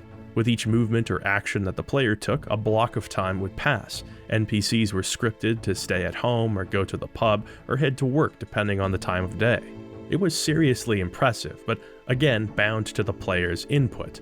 Until the player does something, the world is frozen in time. This is not the case in Ultima VII. Time moves independently of the player's actions, affecting more of the world than it ever has. To begin with, the proto-dynamic lighting system of earlier games has been changed. Rather than having a circle of light surrounding the player, the entire screen is lit depending on the time of day and subtly changed by the environment. Torches, gas lanterns, even the fire coming from a magic sword one of your party members is wielding can affect the screen's visibility. Random changes in weather can also occur. Coverage from the movement of clouds overhead adds a little bit of dynamic movement to the screen. Rainstorms and fog not only affect the lighting but alter the screen's color palette. You can cut through some of the darkness by casting a light spell or having your party members carry torches in their offhand. For the most part, I really appreciate how atmospheric this can make certain sections of the game feel. However, lighting also affects UI elements, which is a really weird oversight. The text used in dialogue, as appropriately ornate as it is, already has a bit of a readability problem. Having it dim in the evening hours only makes that worse. Outside of aesthetic changes, what the passage of time primarily affects are the schedules of NPCs, which are more detailed by orders of magnitude. What was an NPC at this point in RPG history? Not much more than a signpost offering the player some occasional hints, or if the developers were feeling really saucy, some world building to give the game a sense of place. This was usually communicated through a text box or two. This approach typically didn't capture the essence of a person. Habits, personalities, preferences, problems, daily rituals, these are all elements that reflect humanity. Yet for early CRPGs, there was no technology that could have simulated those nuances. That would change in a big way with Ultima VII. This game was an evolution of the NPC as an agent operating within the game world, and in some ways, the standard it set decades later still remains unsurpassed. Take Clifton and the city of Jalome. Clifton works as a tailor in his spare time. You can see him spinning wool into yarn and using his loom to weave threads into cloth. He physically picks up his shears when he needs them, which removes them from the game environment. When he no longer needs them, he drops them, instantiating them as an interactable element for the player again. He cuts different materials into varying lengths, laying them out on a table to work on them. This all just happens independently of the player's involvement. People do things because it's what they do. They use tools available to them to produce goods that go on to physically exist in the world, at least for a time. Now, this isn't all Clifton does in his spare time. Once his workday is finished, he'll go outside to train his combat skills for a while. He does some target practice with his bow. Arrows fly into the target and remain there as objects that we can pick up and move around. He then goes to hit a training dummy. Another person is nearby, so the two have a sparring match. Clifton goes back to target practice. Ooh, that shot wasn't too good. The owner of the pub in Minok will begin his prep work long before business starts flooding in. He'll fire up the stove and make different types of food, laying ingredients out on his table and transferring them to his pot or stove. He'll manage the dining room, moving cutlery and plates around, picking up steins to use for later. He'll periodically check his guest registry on the front counter. By the time service is in full swing, he's moving in and out of the kitchen, placing food and drinks in front of hungry customers who actually consume what's in front of them. Citizens of Minok take a load off from their own full days of work, coming and going from the pub, changing their seating arrangements. An unfaithful husband might sneak off to his mistress's home after a fellowship meeting. If a bed is occupied, a sleepy homeowner might just say fuck it and pass out on the floor. The fact that all of these people have names, occupations, and lives, and that those lives are playing out at any time across this unbroken world like a clockwork puzzle, is just wildly impressive. People will shout at you if you mess with their stuff, they'll open and close their shutters depending on the weather, they'll snuff out light sources during the daytime and burn candles at night. Sometimes they'll broadcast their thoughts with a little passive line of dialogue, something that lead programmer Ken Demarest referred to as barking. Sometimes your ally's barks will alert you to points of interest nearby. There's a level of reactivity here that sells the illusion of intelligence on the part of NPCs. Furthering that illusion are the ways in which the game world is constructed. It seems that nothing exists in Britannia without its logic first being accounted for. The first thing you see when you enter the city of Britain is a farmer's market. It'd be enough for it to simply exist, but speaking to the owners, you can have lengthy conversations about the sourcing of their goods. Meat is purchased wholesale from Torfin the Butcher in Paws. Their produce comes from the many farms you can find on the outskirts of the cities, actively being tended to by farmers who have backstories and opinions on the people they do business with. One quest involves Owen, the shipwright in Minok, being held accountable for his substandard boat designs. Another quest has you helping out a group of shipwrecked rogues in New Maginsia. If you speak at length with one of them, you'll find out that their ship was actually designed by Owen. It's a functionally useless detail, and these two quests never intersect with each other, but the subtleties of one buttress the believability of the other. If you poke around enough, you'll find a web of connections stretching across the whole of Britannia.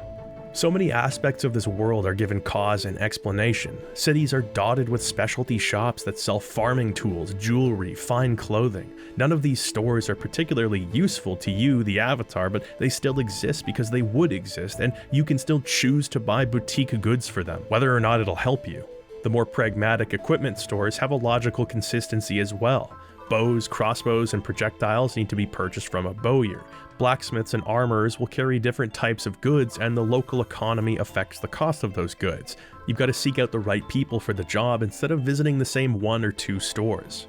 Many quest objectives are tied to the time of day or NPC schedules as well, so it's a good idea to grab a pocket watch or check sundials regularly. If you mismanage your time or don't want to wait, you can just roll out a sleeping bag and have your party awkwardly stand there in silence as you snooze for 12 hours in the middle of Britannia. I think I'm gonna hit the sack. Mind if I watch? I'd mentioned environmental storytelling being a factor in dungeons, but that's true of the world outside dungeons as well. You can learn a lot from simply walking around people's houses. Yakur and Karena's home in Minok is a great example. Despite living together, the two have very different personalities. Karena's room is neat and tidy, with a nicely organized bookshelf and all of her clothes tidily packed into a trunk. In Yakur's room, you'll find dirty clothes strewn about the floor, with his sword lying on the table and the head of his trophy kill mounted on a wall. And don't get me started on Yolo's place. Damn, Yolo, you live like this? Yeah, Yolo's wife Gweno has left for a trip, so their house has devolved into the foulest bachelor pad imaginable. Even Smith the talking horse has a less shameful living space. Oh goody, a clue. Alright, lay it on me, Smith. The gargoyles are not evil, and Rasputin is a mean Martian. Very helpful, as usual. Maybe next time you can tell me how to become a space ace. Even the loot you find in containers is internally consistent. Warehouses will keep boxes of produce in their back rooms. The self-centered harbor master in Minok has copies of his autobiography packed into crates ready to ship. People's wardrobes will be full of clothes and occasionally a small stash of gold or jewelry in their underwear drawer. Sometimes you'll open up a barrel and just find a bunch of garbage. Yeah, medieval peasants produced garbage too. Where else would it go but the bin? You can loot their garbage cans if for some reason you want to do that, but where does the garbage end up? Well, if you're a really shitty citizen, you might dump your garbage in Loch Lake. God knows everybody else is doing it. As a result, Loch Lake has become hopelessly polluted, and the people of Cove have to deal with its rancid stench on hot days. So the nobility in Castle Britannia have drafted up legislation banning people from dumping their garbage in the lake. Because that's what good government does, it addresses problems. The main offender is a waste product from the Britannian Mining Company. They have a company office in Minnoch nearby their mining operation, which is connected to the river which actually does flow downstream into Loch Lake, I checked. In spite of its 2D graphics and top-down perspective, Ultima VII remains an immersive CRPG. And that's thanks to the verisimilitude of Britannia.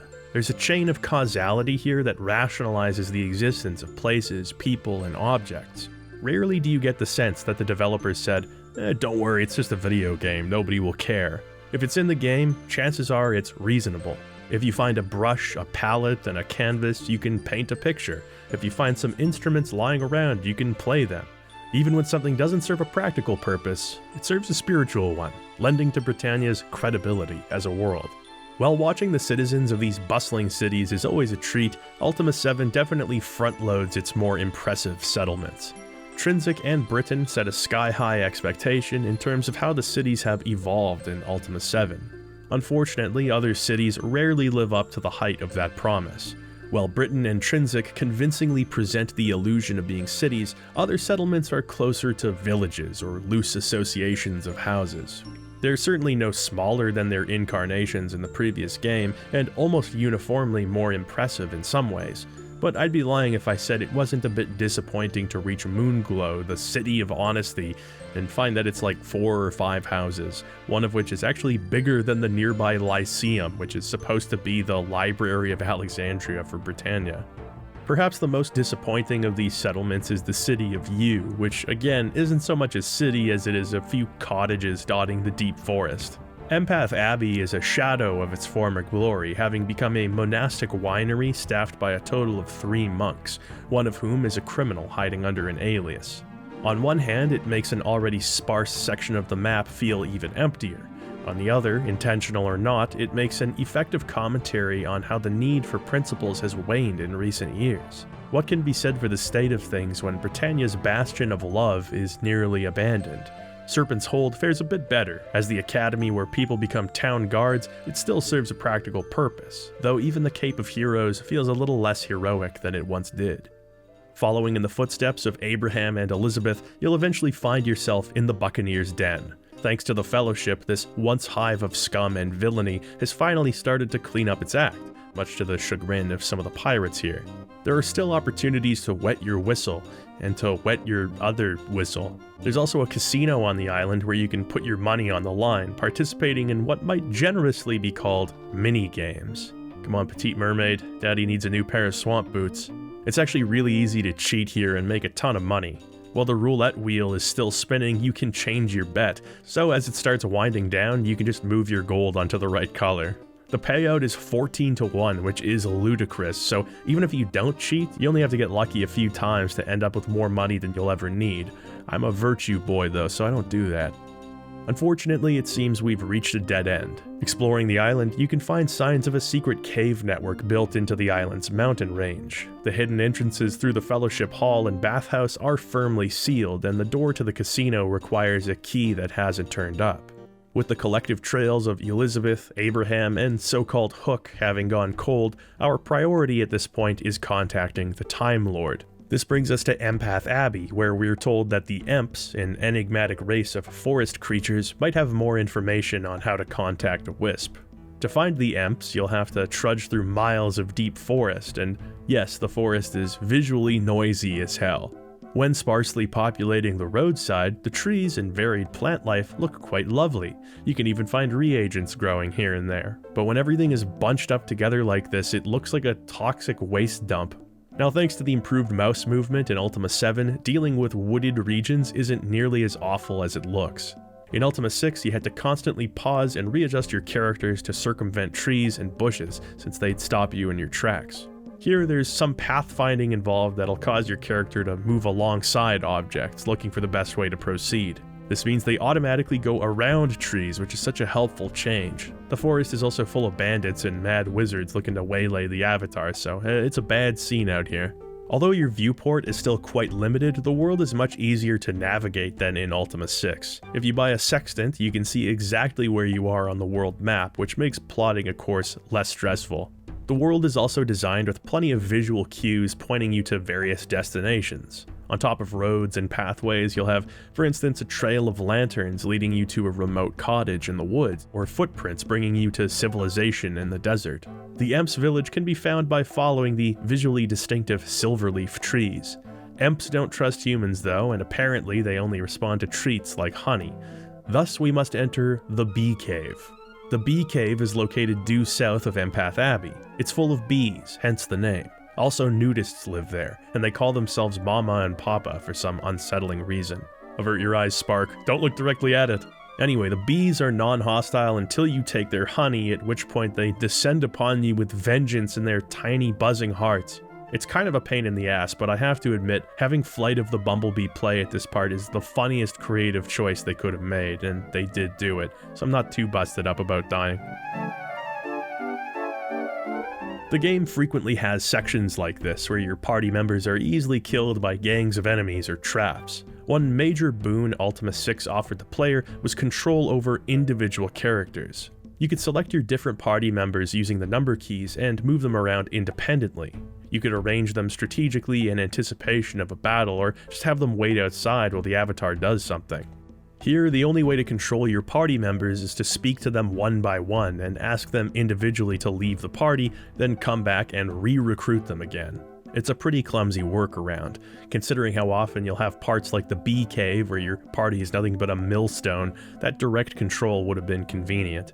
With honey in hand, the Emps are no longer shy. There's a husband and wife named Trellick and Sarlacc, and I have to say, they're pretty damn cute.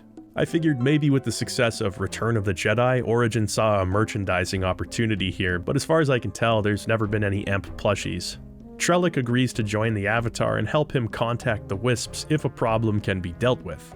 Throughout the game, you'll constantly see references to the production of silverleaf trees as a raw material and delicacy. This has led to the trees, which the Emps rely on as homes, nearly becoming extinct.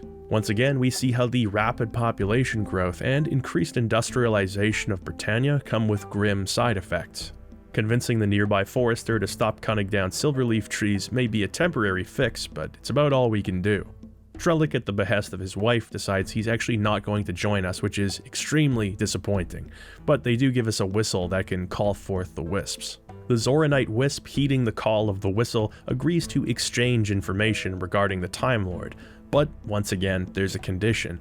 The Avatar must bring the Wisp a tome written by Britannia's most brilliant scholar, Alignor, who lives on the outskirts of New Maginsia. Between the search for Abraham and Elizabeth, the hunt for the Emps, contacting the Wisps, and all of the other various tasks you can perform, it'd be real easy to lose track of what you're doing. And yes, it is. With the increased focus on side quests, it's more crucial than ever for the player to keep their own notes, not only for quests either, but just general information. The game has been simplified in many ways, but keeping track of tasks is still your responsibility. I have to say, I really appreciate this part of the game. Without quest markers or objective pointers giving you permission to shut down your critical thinking skills, you have no choice but to stay attentive and work through your problems logically. You have to speak to the right people, present the right arguments, and find the right evidence, all of your own volition. The game doesn't lean on the typical find 10 squint feathers quests, but neither are the quests overly intricate. The depth and complexity come from the challenge of working things out for yourself. When quests and environments are designed with player agency in mind, the simple act of taking a step in the right direction feels rewarding. It can also try your patience when you have your heart set on a solution that should work but doesn't. In any case, you have to keep track of each quest-relevant character and the info they offer you. This is also true of items. Just like Ultima Underworld, there's a lot of stuff and things that must be accounted for. If you lose a quest-critical item, your journey very well could be over. Again, due to the sheer amount of freedom that the player is given, it's totally possible that this would be the case. If you come back to the game after an extended break and throw the Wisp whistle away, mistaking it for a useless bauble, you're in trouble. Yes, even the Wisps in their metaphysical wisdom and omnipotence need you to blow the zany funtime whistle to signal your desire for conversation. To be fair, there is a cheat area in the game where you can find certain quest items, not that you would know that if you played the game back in '92, but in most cases you need to take care of and organize your goods. This leads to another Achilles heel of Ultima VII, inventory management. One of Ultima VI's weaknesses was also its inventory management, but for very different reasons. Having to swap items between characters was a time-consuming process, and that went double for organizing inventories. Ultima VII's item management is troublesome in a different direction. Now items can be dragged and dropped over characters, or they're held containers to add that item to their inventory. The inventory itself has a drag and drop interface, letting you move items pixel by pixel. This makes the act of picking things up and equipping your characters much easier, but it leads to an inevitable inventory pigsty. Unless you're fastidious about organizing every single time items enter your inventory, which is very often, you're going to have a cluttered set of containers to deal with. Ultima VI was slow, but at least information was contained within one window. Here you'll have 8 different interfaces open, dragging and dropping them all over the screen to move them out of the way when you don't need them. It's mind-numbing.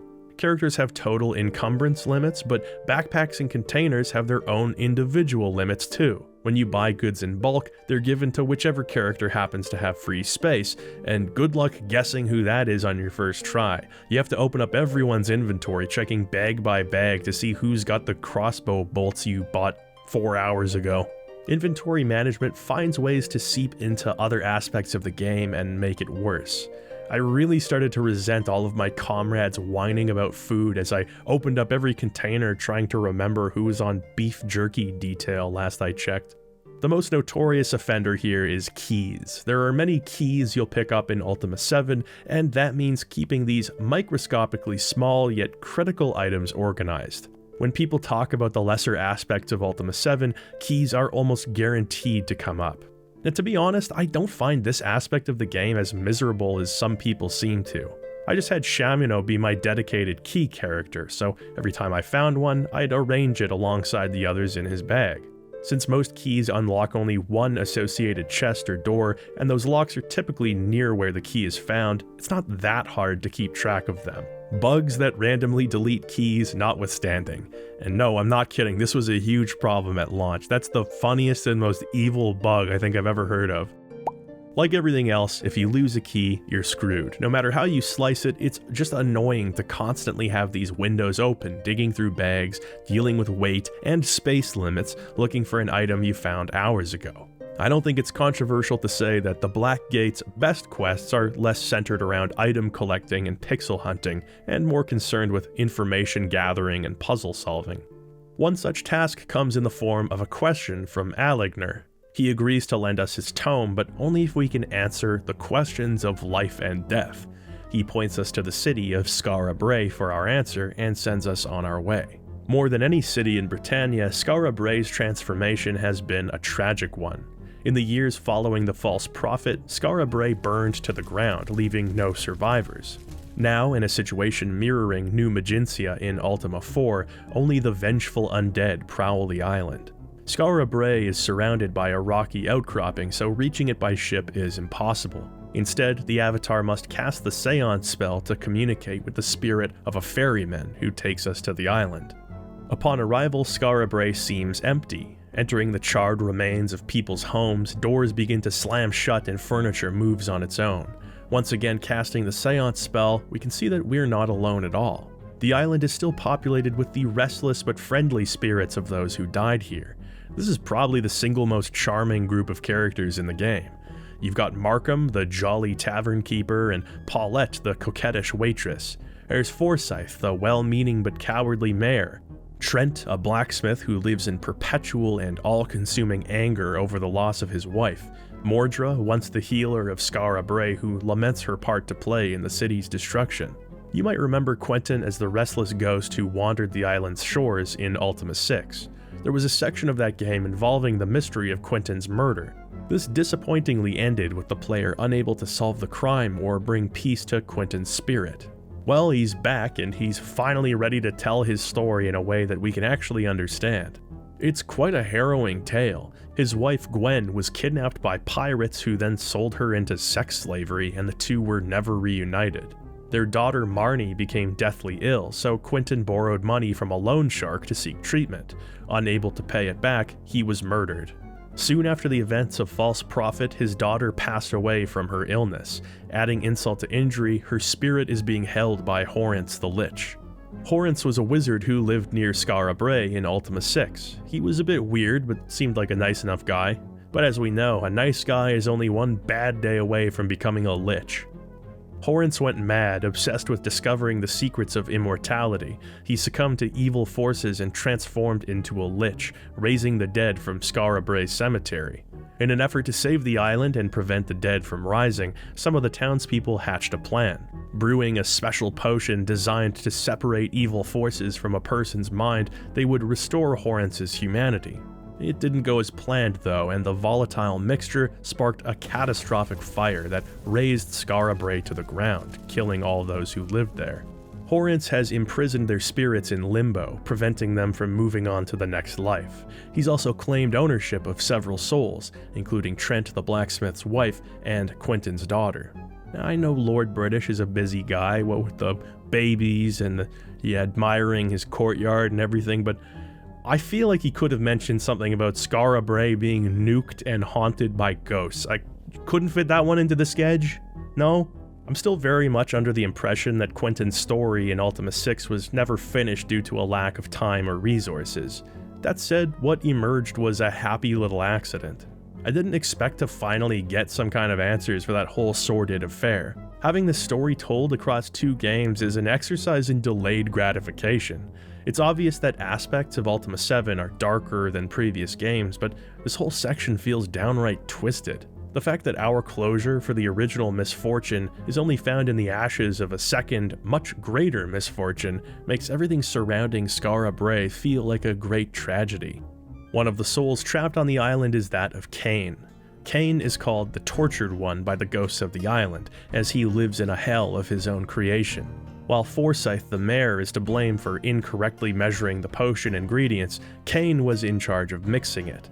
The mayor, coward that he is, has spent the afterlife running away from his responsibility here, but Cain has confronted it and lives in self-imposed anguish. If anyone knows the answers to the questions of life and death, it'll be Cain, and he'll tell them to us provided we can free the souls of the island. Oh, is that all? Every evening, Horrence holds a mass as the clock strikes midnight. There, the ghosts of the island stand at attention in a catatonic state as their souls are fed upon. It's pretty creepy.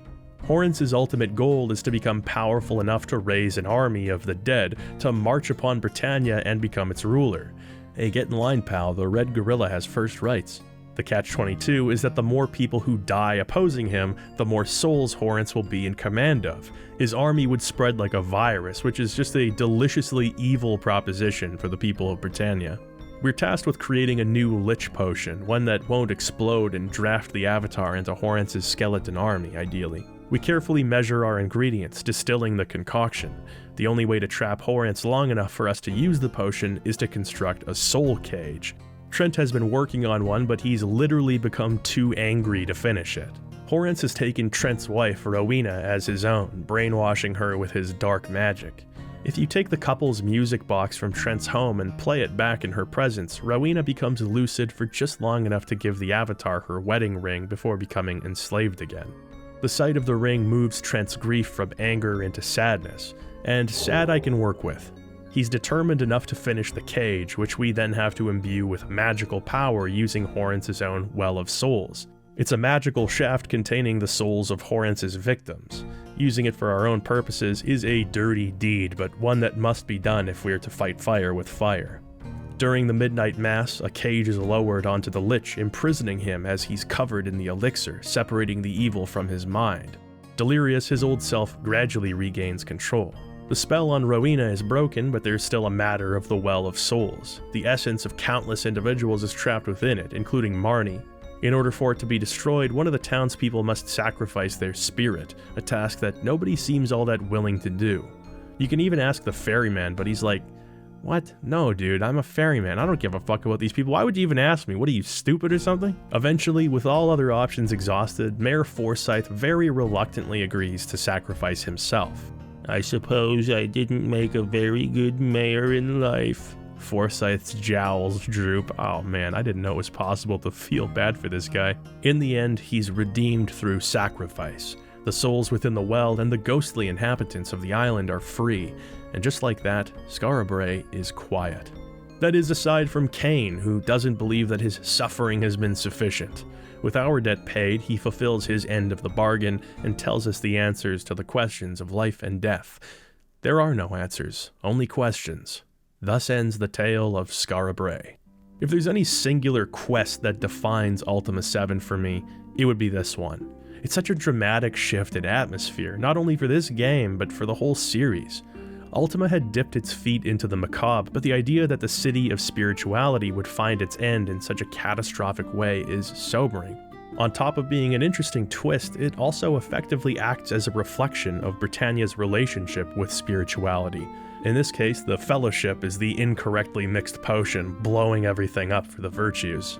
The story also mirrors the real-life Skara Brae, the city's namesake, which is a Neolithic-era settlement which was found in modern-day Scotland.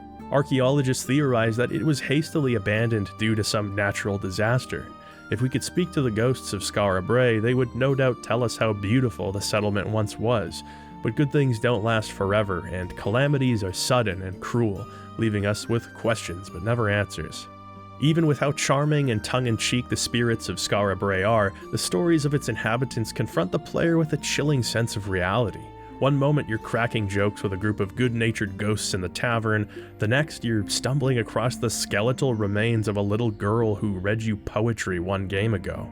You use the power of memory and unconditional love to transform a man's anger into acceptance. You offer a weak and cowardly man a final opportunity for redemption. You bring clarity to a madman and receive answers to questions years in the making. You bring freedom to a city of spiritual slaves in the name of learning the truth, only to find out that the truth is the learning. And this is all one quest. Yes, you can throw poopy diapers at YOLO, and that's very funny. Yes, you can equip a character with a gardening hoe that's more powerful than numerous legendary swords. Yes, there's a baby in Dupre's backpack. Ultima 7 gets away with it all because its absurdity is window dressing. It's not cynical or ironic. The core of this game is sincerity, and at the end of the day, I believe that sincerity is key in creating an enduring work. Ultima 7 is a funny game. Not quite as funny as it thinks at times, and damn funny at others. But it's also saying things that are real. It's hard to make somebody laugh, and it's even harder to make somebody think, at least voluntarily. The fact that the Black Gate manages to do both is an achievement, and it's one that's strongly owed to the game's improved writing, specifically the efforts of the game's lead writer, Raymond Benson. The task of writing Ultima 7 wouldn't be taken lightly by Benson. It's something we take for granted today, but having dedicated video game writers was a relatively foreign concept in the early 90s. Even in more narrative-heavy titles, writing was often a duty shared with other team members. Benson, having focused on directing at the University of Texas, was up to the challenge. Now, writing a novel, a script for a film, or a theater production are all very different disciplines than writing a video game, especially a non-linear CRPG. Writers, scenario designers, and programmers all have to work together closely to create uniformity. Schedules for NPCs have to sync up with a character's occupation and dialogue. Certain dungeon locations may be in conflict with a lore established earlier in the game. Under Benson's direction, each member of the writing team would be designated several different settlements. Here they would flesh out the specifics of the local conflicts and various side quests. Benson himself would pen the overarching plot tying everything together. The result was a staggering amount of unique dialogue. The script for Ultima 7 was more than twice the length of its predecessor, which itself was about 3 times the length of its predecessor. The conversation trees here are extensive, with further emphasis on descriptive prose. You're given more insights into facial expressions and body language. This is important because as much of a visual improvement as the 7th game is, it's still hamstrung by the technology. This means the player's imagination is a necessary tool, and good writing is a force multiplier for any healthy imagination. The illustrative writing increases one's connection to the world and gives us a sense of, say, how truthful somebody is being in conversation, or what subjects may bring them joy or even resurface trauma. The game features a colorful cast of over 200 different characters. You'll meet grouchy old pirates, flirtatious maidens, selfish nobles, and many characters that can't be placed into these kinds of boxes. The simple act of exhausting dialogue options is just so engaging. While prior Ultima games would find a singular message to center their stories around, such as the corruption of morality in Ultima V or racism and dogma in Ultima VI, Ultima VII seeds these relevant themes across the space and time of its world, and it does so in a far more subdued and believable way. Video games of the time were regularly inspired by science fiction movies, comic books, and heavy metal music, but having a dyed-in-the-wool writer helped Ultima transcend. Returning to Aligner, we recite what we were told by Cain. He allows us to borrow his notebook, but we have to promise that we'll return it. Also, it's in Aligner's wacky warehouse, which means we have to solve a bunch of puzzles involving teleportation pads and invisible walls. Can we have a single wizard or scholar in this series that isn't an eccentric madman that inexplicably has resources to build a funhouse? Generally speaking, the puzzles associated with the main quest are quite fun, if not overly challenging. The level of variety that can be employed in this engine is limited, but the designers found creative ways to expand on what was possible. While it's fresh in our memory, Skara Brae is a good example of this. To make the Lich Potion, we only have to find 3 different potions and place them in an alchemical device before distilling the final tincture. It's a fairly basic use of the drag and drop interface, but it's satisfying to have it come together because it works the way your brain thinks it should. Some of the puzzles are closer to the previous games, more straightforward matters of investigation. In between all of the conversations, the game will often throw a curveball your way. You might need to find a vital piece of evidence locked in someone's trunk, forcing the player to bend the virtues a bit and act on their gut feeling. Other times, you'll have some classic adventure game puzzles to solve. In one case, you have to sail to the island of Ambrosia, the forgotten magical realm from Ultima 3. Well, it's no longer another magical dimension or whatever, it's just kinda in Britannia, so, who cares, I guess. So where is this island? Well, you're told it's in the northeastern part of the ocean. Looking at your map, it seems there's nothing there, but that's because it's actually underneath the compass rose. Once you're there, you'll find a fairy named Kiss Me, who has a thing for kissing.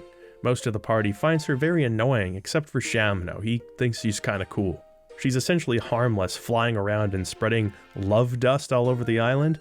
Inside of a cavern here, you'll encounter a lich, and liches are bitches, let me tell you. I don't think Ultima has ever featured a more obnoxious enemy type, and in the series that prominently features these little bastards, you know I'm not messing around. Upon a successful spell cast, they'll instantly kill the avatar. Dying in Ultima 7 doesn't force you to reload a save, but has the avatar waking up at the Fellowship shelter and pause, which is considerably more annoying. In the end, you're probably just going to reload anyway, so it's a bit of a waste of time. So you gotta deal with the Lich. Then there's the 3-headed Hydra, which is a pretty memorable encounter. Each of these heads has its own personality, and they become increasingly agitated as the avatar only speaks by repeating what they've already said. Because conversation topics only become available after they've been mentioned. I love how this game weaves its gags and fourth wall breaks into the gameplay systems. Just a little wink and nudge to the player. Finally, once you've dealt with the Hydra, you'll find a magically locked door, but for some reason your magic unlocking spell won't work. What gives? Well, eventually you'll work out that Kiss Me's love dust is actually some kind of anti-magic powder. The only way to prevent it from falling is to cast a rainy weather spell before reaching the island. It's not a spell you're likely to have used much, so you kinda need to think outside the box here. It's a little disappointing that simply killing Kiss Me doesn't work, but it's a clever little puzzle nonetheless. I highlight this section to give you an example of how even simple fetch quests can be spruced up given the right context. You can see the influence that adventure games like those from LucasArts had on the design of Ultima 7. Even though we only need Aligner's tome for the Wisp, you can still crack it open and read it. Doing so will confirm any suspicions you may have had regarding the Fellowship. Aligner believes that the highest-ranking members of the organization are in contact with the Guardian, an entity to whom the leaders have pledged their loyalty. Whoever or whatever the Guardian is, it seems that, based on his upsetting the ethereal balance, he's likely to only bring ruin to Britannia, if and when he appears. This would have been an excellent way of introducing the true big bad, if the game didn't open up with him contacting us and letting us know that he's the true big bad. Why did he do that? Is he stupid? The only reason the Avatar even came here is because he did that. The Guardian's existence and motives are force-fed to us before we've even set foot in Britannia, and I think that was a mistake. The Fellowship in themselves, Batlin as well as the enigmatic Hook, Abraham, and Elizabeth, are all compelling as adversaries, whether or not they're stooges for the real villain. Batlin in particular is teed up to play a convincingly villainous role, thanks in large part to the inspiration behind his creation. In June of 1991, the Church of Scientology paid millions of dollars to display advertisements in issues of USA Today. Time magazine had recently printed a cover story titled Scientology, the Thriving Cult of Greed and Power. Needless to say, with many millions of Time magazine readers, it was not a good look for Scientology. The article shone a spotlight on the controversial practices of the organization and its leader, David Miscavige. Richard Garriott was thumbing through the retaliatory ads out of interest. While claiming to not be a religion, they had painted Scientology's founder, L. Ron Hubbard, as an almost messianic figure, a true Renaissance man blessed with innumerable talents. Garriott would hand over the story-writing reins to Benson with one major caveat. As a part of his long-term plan for the series' story, he wanted a bad guy, an unambiguously, tying women to train tracks-ly bad guy. For any other series, this wouldn't have been noteworthy in the least. What CRPG didn't feature a bad guy? Well, Ultima didn't. Sort of. Most of the Ultima games hadn't featured traditional villains at all, opting for something more subversive and philosophical. In Ultima 4, the source of conflict was the player's own morality, its final boss being the reading of a book.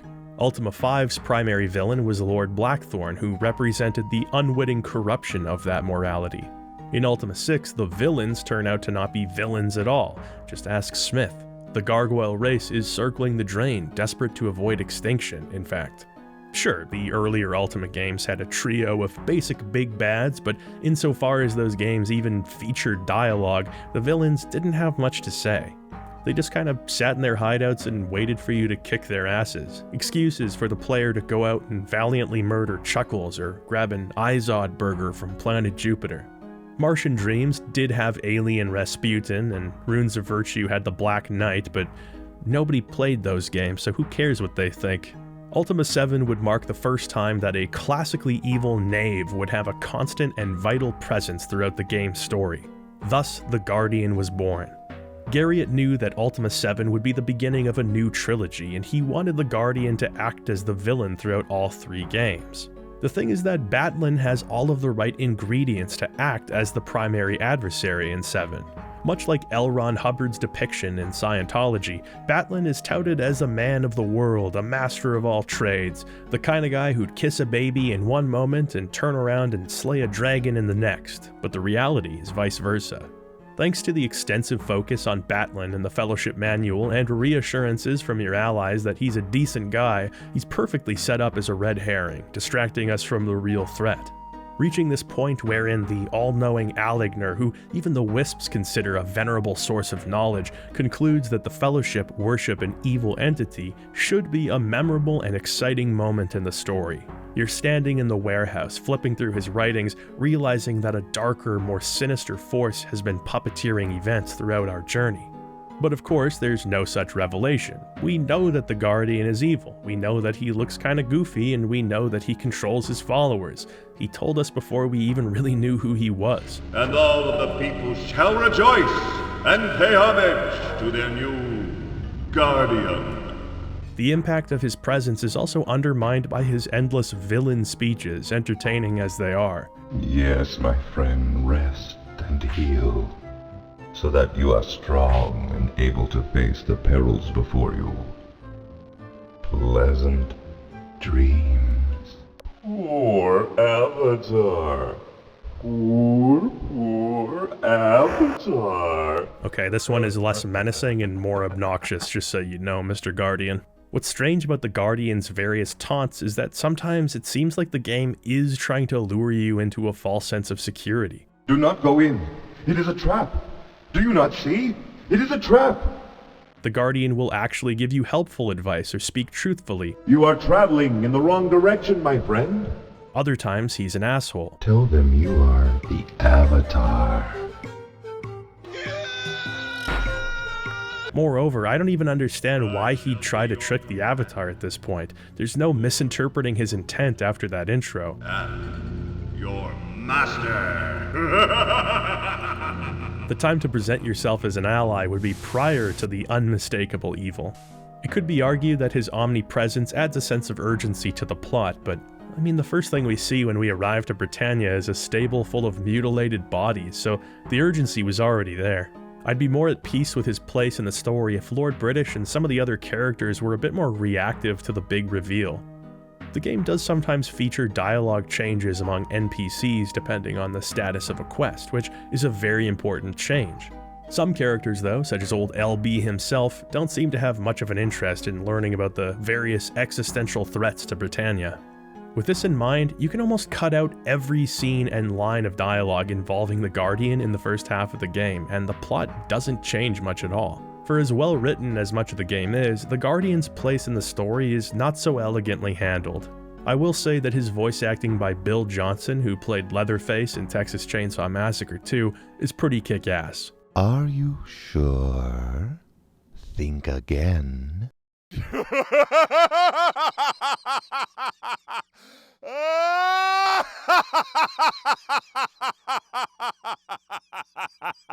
He's chewing the scenery with reckless abandon, and his voice suits the Guardian perfectly. With the bargain fulfilled, the Wisp gives us information, not only on the Time Lord, but also the Guardian's plans. He's supposedly an ultra-intelligent being from another dimension, exerting influence over the Fellowship members. He's having them build a moon gate, but not just any moon gate, a black gate.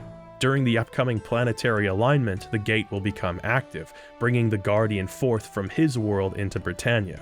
Having spent years cultivating power in his own world, the Guardian would be completely unstoppable, ushering this world into an age of Armageddon. We're also told that our Orb of the Moons can now take us directly to the Time Lord, who's trapped in the altar of spirituality. You are not going to trust the Time Lord, are you? Careful, my friend. Do not believe him. This is a tough one. Should I heed the disembodied voice that's repeatedly steered me wrong? Or should I listen to the Time Lord? For the first time since Ultima Exodus, we speak to the Time Lord, who's undergone a makeover. He looks a little less like Short Circuit now and more like Lawrence of Arabia. I can dig it. The Time Lord is a being whose existence ensures the laws of space-time continue to function. As the only one who's recognized the crisis at hand, it was the Time Lord that sent a red moon gate to Earth, bringing the Avatar to Britannia. He's been imprisoned by the Guardian and needs the Avatar's help to break free.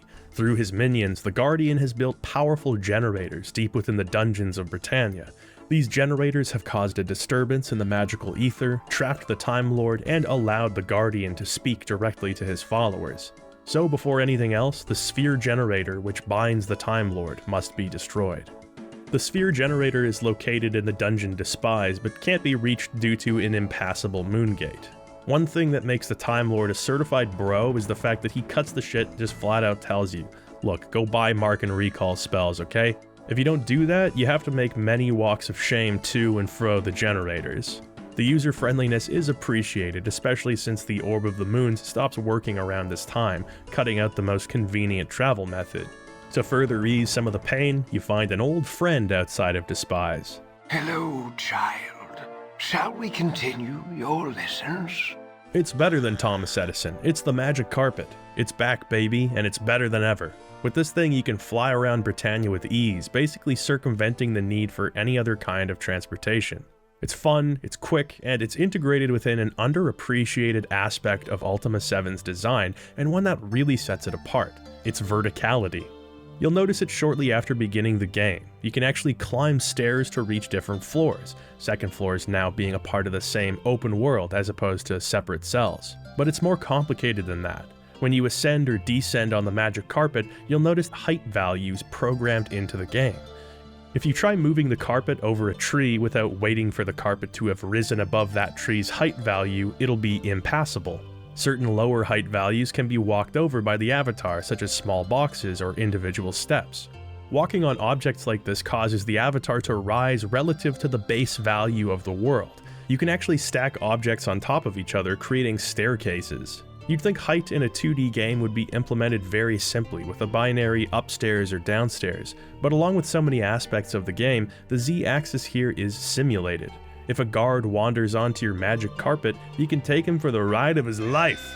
You can cruise around Britannia, picking up and moving building materials through the sky using the carpet. You can even construct yourself a little sugar shack by painstakingly dragging pieces of lumber over top of each other. A mother base where the boys, and Jaina, can hang out. Not bad, but I don't know, it's missing something. See, now this is the kind of place a fella could really call home. Hard coding elevation into this game engine would have been an immense challenge. Navigation and pathfinding among all of the agents in this world would have to be designed to accommodate for it. This includes their ability to even reach you in combat if you're on a sufficiently different plane than they are. Ultima Underworld's true 3D Z-axis is certainly more impressive on its face, but Ultima 7's implementation of this is just as admirable. The game follows in Ultima 6's footsteps with its graphics being depicted via oblique projection, which is somewhere between isometric and top-down. As was the case with the previous Ultima games engine, some people have a hard time dealing with the perspective of Ultima 7. Certainly there are some limitations. The viewport continues to be on the smaller side thanks to larger, more detailed tiles. There are also some quirks as a byproduct of the perspective, like doors only ever being on the south or east side of a building since you wouldn't be able to see them anywhere else. The viewport is a little unusual, but it doesn't take long to adjust. For the most part, the presentational aspects of the Black Gate are absolutely lush. Again, this is a benefit of having focused departments within the development team. One person was in charge of character and monster sprites, another did NPC dialogue portraits, etc. A landscape artist was actually brought in to make the natural environment look as realistic as possible. The little irregularities are what make the difference here. Tufts of grass sticking up from the ground, small channels on the sand of the beach being filled with water as the tide rolls in. Different types of rocks and boulders lining the road near the mountains. The heterogeneity of clutter is what sells the great outdoors.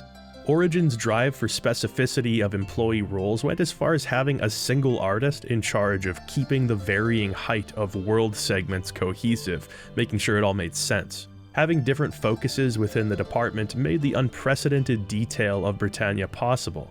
The addition of a user-friendly world editor also made slotting it all together easier than ever, resulting in a large map as well. Origin clearly took advantage of all 256 colors they had at their disposal. The artwork is gorgeous here, with bright and striking, almost fluorescent colors. Yellows, blues, greens, and reds just jump out at you like a fantasy comic book come to life. I don't know if there's ever been a more appropriate use for the term eye candy. The game just looks like Willy Wonka's factory. The pixel art is a big improvement over Ultima 6. Character portraits, for instance, despite being a fraction of the size as their predecessor, have a much more unified style and pack more personality into a smaller space. Even the frames surrounding the portrait change depending on who it is that you're speaking to. That goes for most of the UI elements. They're all crafted to enhance that sense of reality. Item windows will change depending on the container being opened, whether it's barrels, backpacks, or bodies. The attention to detail and the qualities that different textures may have or how they might interact with light enhance the sense of depth that Ultima 7 is pursuing. The game also borders its sprite-based objects with bold black lines, which not only lends itself to the comic book style, but also augments the visual clarity in the game's graphics. When a screen is filled with details, it can be difficult for designers to communicate objects or locations of importance through the noise. But identifying items, levers, or keys is seldom an issue here. The lines separating all of the energetic colors used in the environment give the game a fantastical look, like lo-fi stained glass. The visuals also communicate off-screen information, like a flash of brightness signaling an imminent thunderstorm, or the screen quaking when a large enemy is walking around nearby. Despite releasing so early in the decade, I think it's one of the most pleasant-looking games of the 1990s. There are a few issues here, several of which I've already mentioned. The ship takes up way too much space on the screen. Also, if it weren't for the sextant showing where you were on the world map, you would be screwed, so picking one up is pretty much mandatory. The opening cutscene also doesn't even come close to the wow factor from some earlier games. Ultima 6 was a masterclass in how to open a game, with a gorgeous soundtrack and atmospheric visuals. Ultima 7 doesn't have that moodiness, nor a whole lot to show you at all. The pastoral forest scene being interrupted by the Guardian is a fun idea, but that's about all it amounts to. The illustrations probably looked good in their base form, but shrunk down to 320 by 200 resolution, they don't impress the way that Wing Commander's cutscenes do. I know, I'm really nitpicking at this point, but you have to understand that Ultima 6 has one of the greatest introductory sequences in PC game history, and that was without the supposed power of the Origin FX cutscene engine. In fairness, the fully voice-acted ramblings of the Guardian were still mighty impressive at this point. That's despite Ultima Underworld, released the month prior, also having a voice-acted intro. Last fortnight, an apparition of an old, haggard man appeared in my dreams. At least Ultima 7 doesn't have Richard Garriott doing voiceover in its intro. That's a point in its favor. Sound design has had a makeover too, and it's a big one. All of the games in the Ultima 6 engine treated music the same way, more or less. You'd wander around the overworld and a random selection of overworld tracks would play. If you were in a dungeon, dungeon music would play. This is quite different in Ultima 7. The entire world has now been segmented, with different tracks playing at different times depending on where you are or even who you're talking to. This creates a much more dramatic and intentional sonic environment for the player. When you first enter the city of Britain, that classic Rule Britannia fanfare will play, signaling your entrance. Minor key, fellas, minor key. Remember, this is the Avatar, the sole destroyer of the world.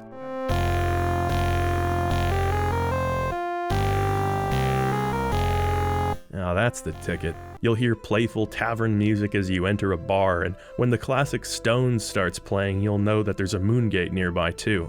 The adventurous Fellowship theme is iconic, and if there's any one track that I'll always associate with my journey through Ultima 7, it'd be this one.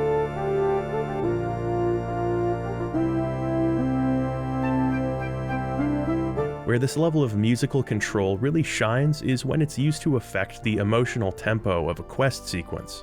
Speaking to the forlorn Nastasia, the love theme composed by Raymond Benson himself will play, enhancing the emotional impact and the sense of despair you feel from her.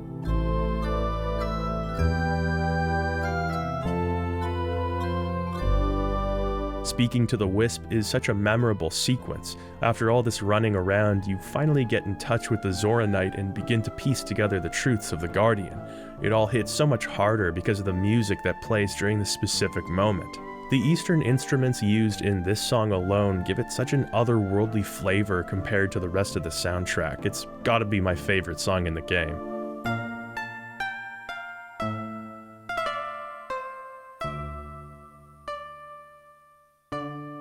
If you had the usual rotating collection of tracks playing back repetitively, the meeting wouldn't be nearly as special. Some of the music, such as the various combat themes, actually play out dynamically as well. You'll hear quietly menacing music when an enemy is nearby, with more intense tracks playing back during the fight proper. There are a lot of tracks in this game, more than any previous Ultima by a long shot, and the music never gets old. Even more impressive is that, with the exception of Stones and Flight of the Bumblebee, I guess, the game features only new music, composed mainly by Dana Glover. Glover had an established reputation in the film industry, having ghostwritten for many projects. That cinematic flair really benefited Ultima. Between the improved writing and the music being tailored to the events on screen, there's a filmic sophistication in Ultima 7's storytelling. It really shows up its predecessors in that regard. It's not only the music, but the ambient sound design that succeeds in immersing the player. Oftentimes while you're walking around cities or traveling the countryside, you'll only hear the wind, the chirping of birds or crickets. The hypnotic bubbling of a swamp will be interrupted by the crack of thunder and the sound of falling rain. Walking along a shore, you'll hear waves gently rolling in the distance. These quieter moments are as much a part of the game's identity as the music. Hearing the joyous tunes of the tavern brings a sense of relief after traveling through the quiet wilderness for so long.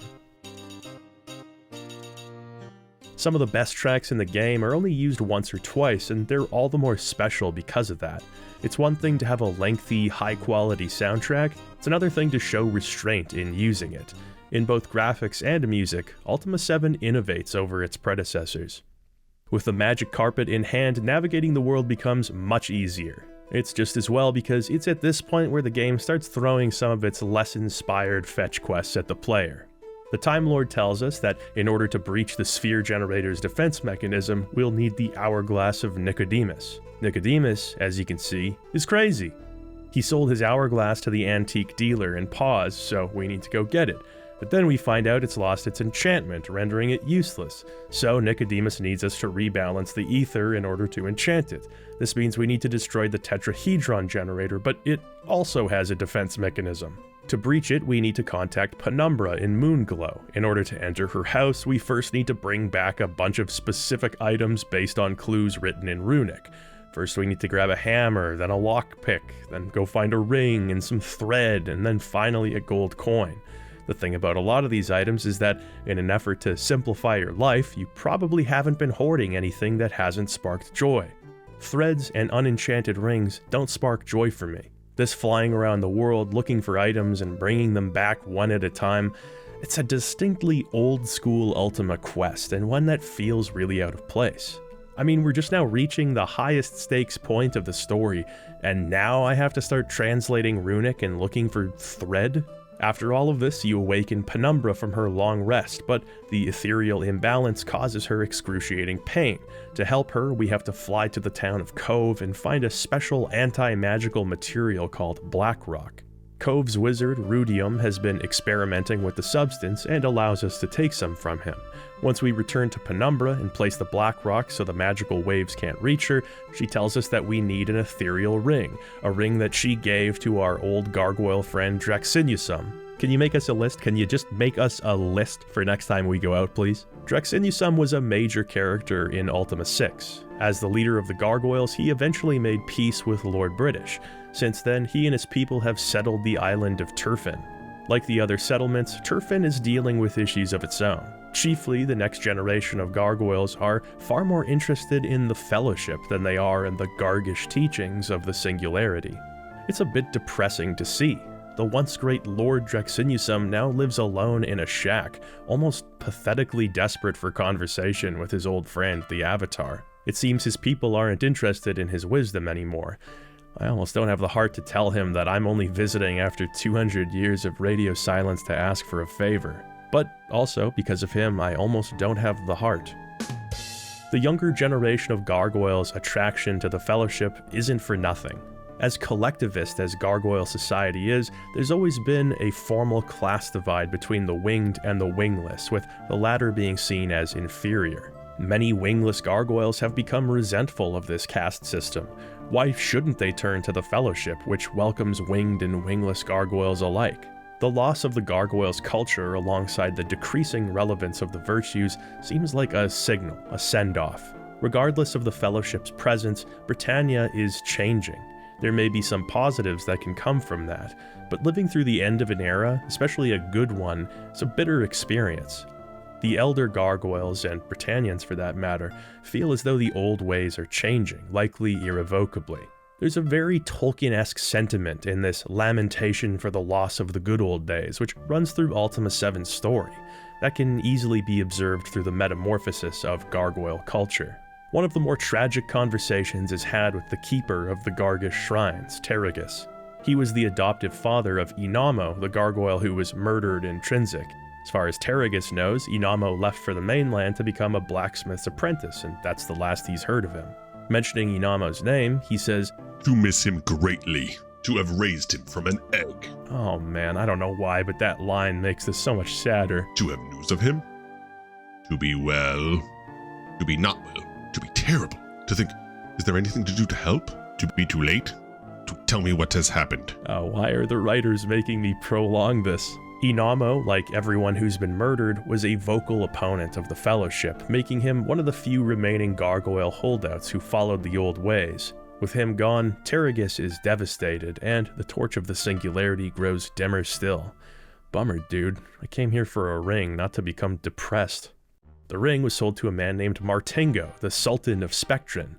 It sounds pretty grandiose, but he's really just some eccentric millionaire who lives on a dumpy island. I couldn't figure out how to reach him for the longest time. His door is locked, there's no other entrances, he's not in the woods, he's not by his owl hedges. Where is this guy? Well, there's something very specific that you have to do to enter Martingo's home. First, you have to walk in front of the door. With the ring in hand, we can now destroy the tetrahedron generator, which is disrupting the ether. We actually need to enter the generator's pocket dimension and defeat its guardian, which means leaving our party behind. Hey, I'm back. You guys look different than I remember. Has Dupree always been naked and headless? With the ether's balance restored, the hourglass can finally be enchanted, which allows us to speak with the Time Lord whenever we want. Also, the mages around Britannia are no longer insane. It may seem like an obvious thing, but it's a nice example of how reactivity in dialogue makes the player's actions more consequential. Before dealing with the other generators, there's another optional adventure that the Avatar can partake in. In an effort to capitalize on the game's popularity and apply some much-needed patches, an expansion pack titled Ultima VII: The Forge of Virtue was released several months following the main game. When applied, an earthquake will occur upon starting a new game. Reporting this to Lord British, you'll learn that the Isle of Fire has risen from the depths, which is the site of Castle Exodus in Ultima 3. Entering the castle, you'll meet a blind wizard named Erethian, who seems to know more about the Avatar than the Avatar does. We learn of Exodus's fate, how his psyche was taken by the gargoyles and placed within their shrines. It's actually an insightful bit of lore that explains how we were able to communicate with the Age of Darkness villains in the previous game, at least to a point. The second part of Exodus, the Dark Core representing his intellect, still exists within the castle, containing vast stores of precious information. It's a novel setup for the series. Exodus was no doubt the coolest and weirdest of the original 3 villains, essentially being a cyber demon before being a cyber demon was cool. Opposite Erethian, you'll find Arcadian, a demon trapped inside of a magic mirror. He's bound to serve Erethian, begging the Avatar to release him. In order to be freed, you'll need a magic gem which is located somewhere on the island. Arcadian doesn't exactly seem to be on the level, so I'm not sure why we'd help him, but in the words of the great Colonel Troutman, the game doesn't start until you say yes. You're prompted to begin 3 trials: the test of truth, the test of love, and the test of courage. Big surprise there, huh? The test of truth is by far the simplest, having the player deal with some basic illusions, nothing you wouldn't have seen in a standard dungeon. You're given the first of 3 amulets, signifying that the test has been completed. The test of love is much more interesting, involving one of my personal favorite puzzles in the game. Stepping through the portal, you find yourself in a small crater cut off from the world. The shack here seems to be abandoned by its owner, a magician named Asteleron. Nearby, you'll find a rock golem named Bolix. Bolix is sad because his golem buddy Adjar was crushed and killed by a falling rock. He knows that there's a way to bring Adjar back, but he doesn't have a very good memory and he doesn't know how to read, so he asks you to help him out. You know, out of love.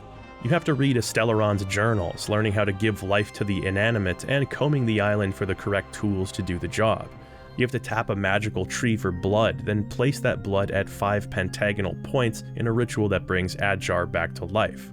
As a heart is required for the ritual, Bolix rips his own heart out of his chest, sacrificing himself so that his friend can live.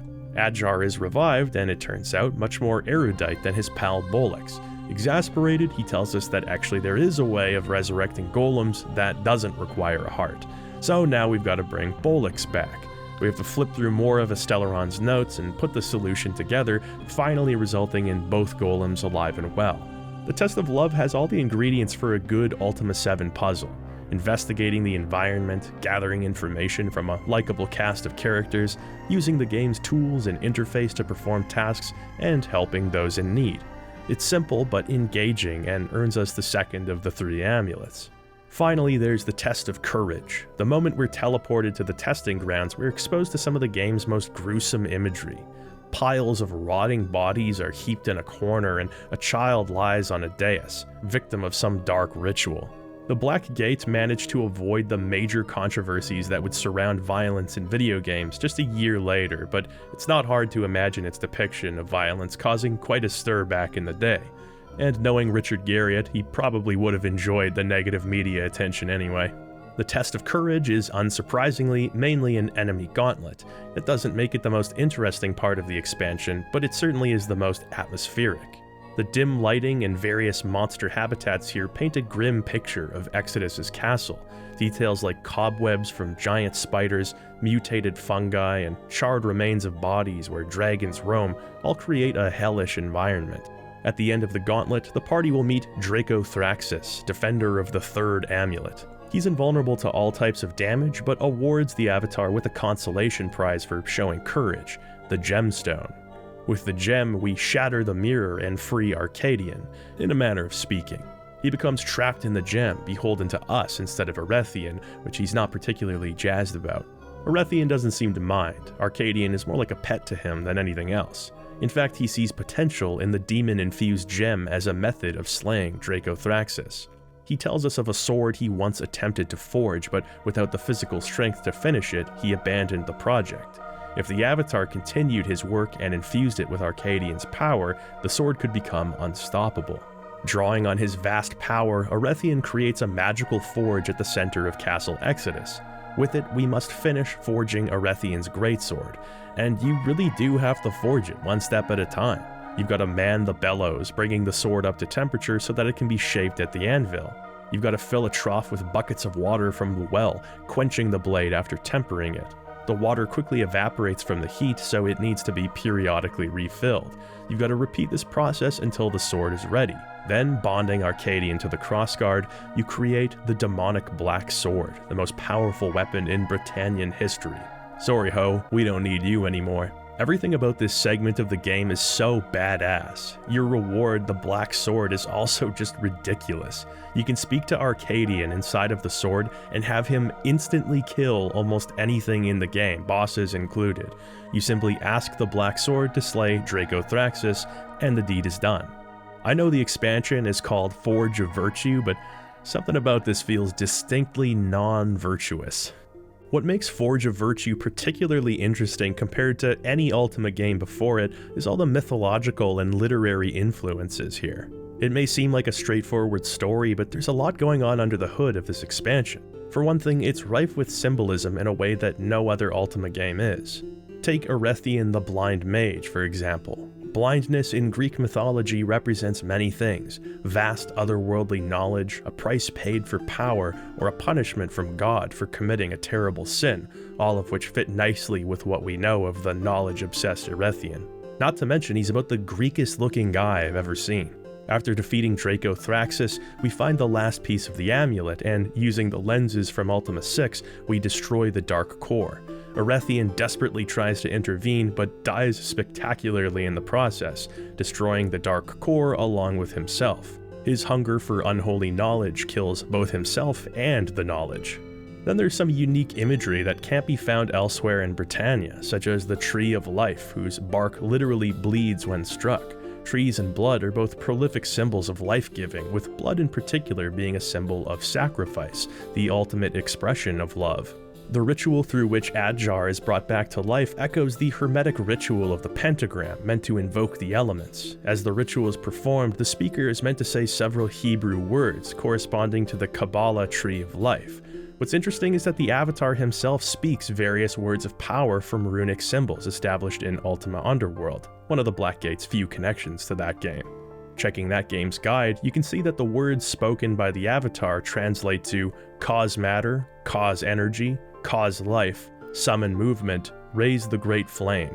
These words correspond at least somewhat with the Hebrew words used in the occult ritual. The whole thing is sort of like an anti-Cain and Abel story. Rather than Cain killing his brother with the stone, in this case, Adjar has been killed by the stone, and his brother seeks to bring him back to life. Unlike Cain, who became jealous of Abel's sacrifice, Bolix himself becomes the ultimate sacrifice. Coincidences? Maybe, but it's interesting how these things bury themselves in our subconscious nonetheless. One interesting synchronicity is in the Black Sword itself. It's no secret that Richard Garriott was a big fan of the work of J.R.R. Tolkien. In fact, he still is. In Tolkien's mythology, there's a sword called Gurthong. Gurthong began its life as Anglakel, a gleaming sword crafted from meteorite. It would eventually be reforged and made from black iron. Its wielder, Turin, seemed to be unstoppable with the blade, using it to slay Glaurung, the father of all dragons in Middle-earth. Turin was given a nickname, the Black Sword, for his prowess with Gurthong. Turin's story comes to an end when, after realizing a terrible truth, he speaks directly to Gurthong, asking the sword itself to slay him. Gurthong responds, "Yea, I will drink thy blood gladly," impaling Turin and shattering. Elven prophecy states that Turin will one day return, wielding Gurthong to slay the primeval Dark Lord Morgoth. This is one of many tales told in Tolkien's The Silmarillion, which happens to be where the title of Garriot's first game, Akalabeth, came from. Whether intentional or not, there's certainly some striking similarities here. A black sword made from unusual materials being reforged, the weapon itself being sentient and thirsting for blood, and the use of the sword in slaying a seemingly unstoppable dragon. If using a demon-enchanted sword to slay your enemies doesn't seem like the most Avatar-ly thing to do, well, I can't say you're wrong. I point to Arcadian trapped in the mirror, a powerful being unable to escape his fate, a dark reflection of the Avatar. With the shattering of the mirror, that dark reflection and the Avatar become allies of circumstance. In order to complete his quest, the Avatar needs the strength of Arcadian. In order to be released from his prison, Arcadian needs the virtue of the Avatar, demonstrated through the completion of the trials. Power is gained at the cost of the Shadow's integration. It's not a particularly lengthy chunk of game, and it doesn't have a whole lot to offer in terms of spectacle, but playing through Forge of Virtue feels like participating in an ancient folktale. There's more fascinating mythology and rich symbolism packed into these few hours of Ultima VII than in the entire rest of the base game. That doesn't mean the Black Gate itself isn't well written, but it's so much more concerned with the immediate and the pragmatic. Forge of Virtue is a great example of a classic legend unfolding before the player's eyes.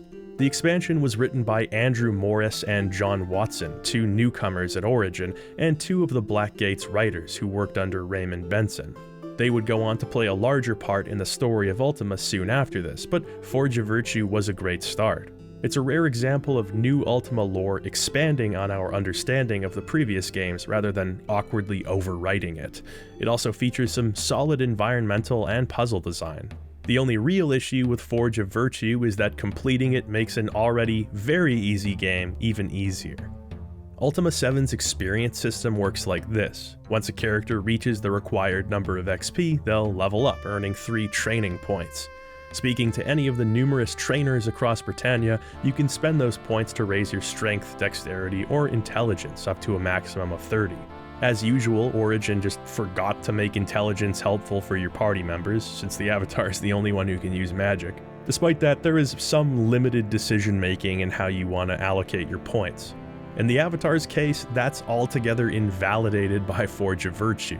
To begin with, playing through the expansion maxes out all of your stats. In fact, after completing it and telling Lord British, your strength will break the cap, doubling your maximum score to a total of 60.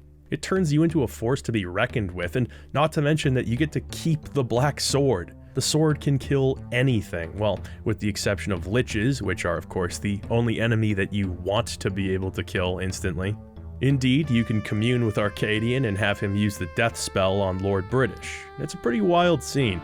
Arcadian actually possesses the Avatar, expressing through our mouth his desire to see Lord British dead. You strike him down, and holy shit, you think this demon had some beef with the king? On Lord British's body, you can find his last will and testament where he reveals that he's impregnated his chambermaid. His chambermaid who's engaged to be married. Oh, Lord British, that's just scandalous. He says in his letter that their child should be made his successor. What makes this kind of funny is that speaking to Nell, the chambermaid, she actually has a running list of suitors that could possibly be the father. But hey, a will's a will. All hail the new king.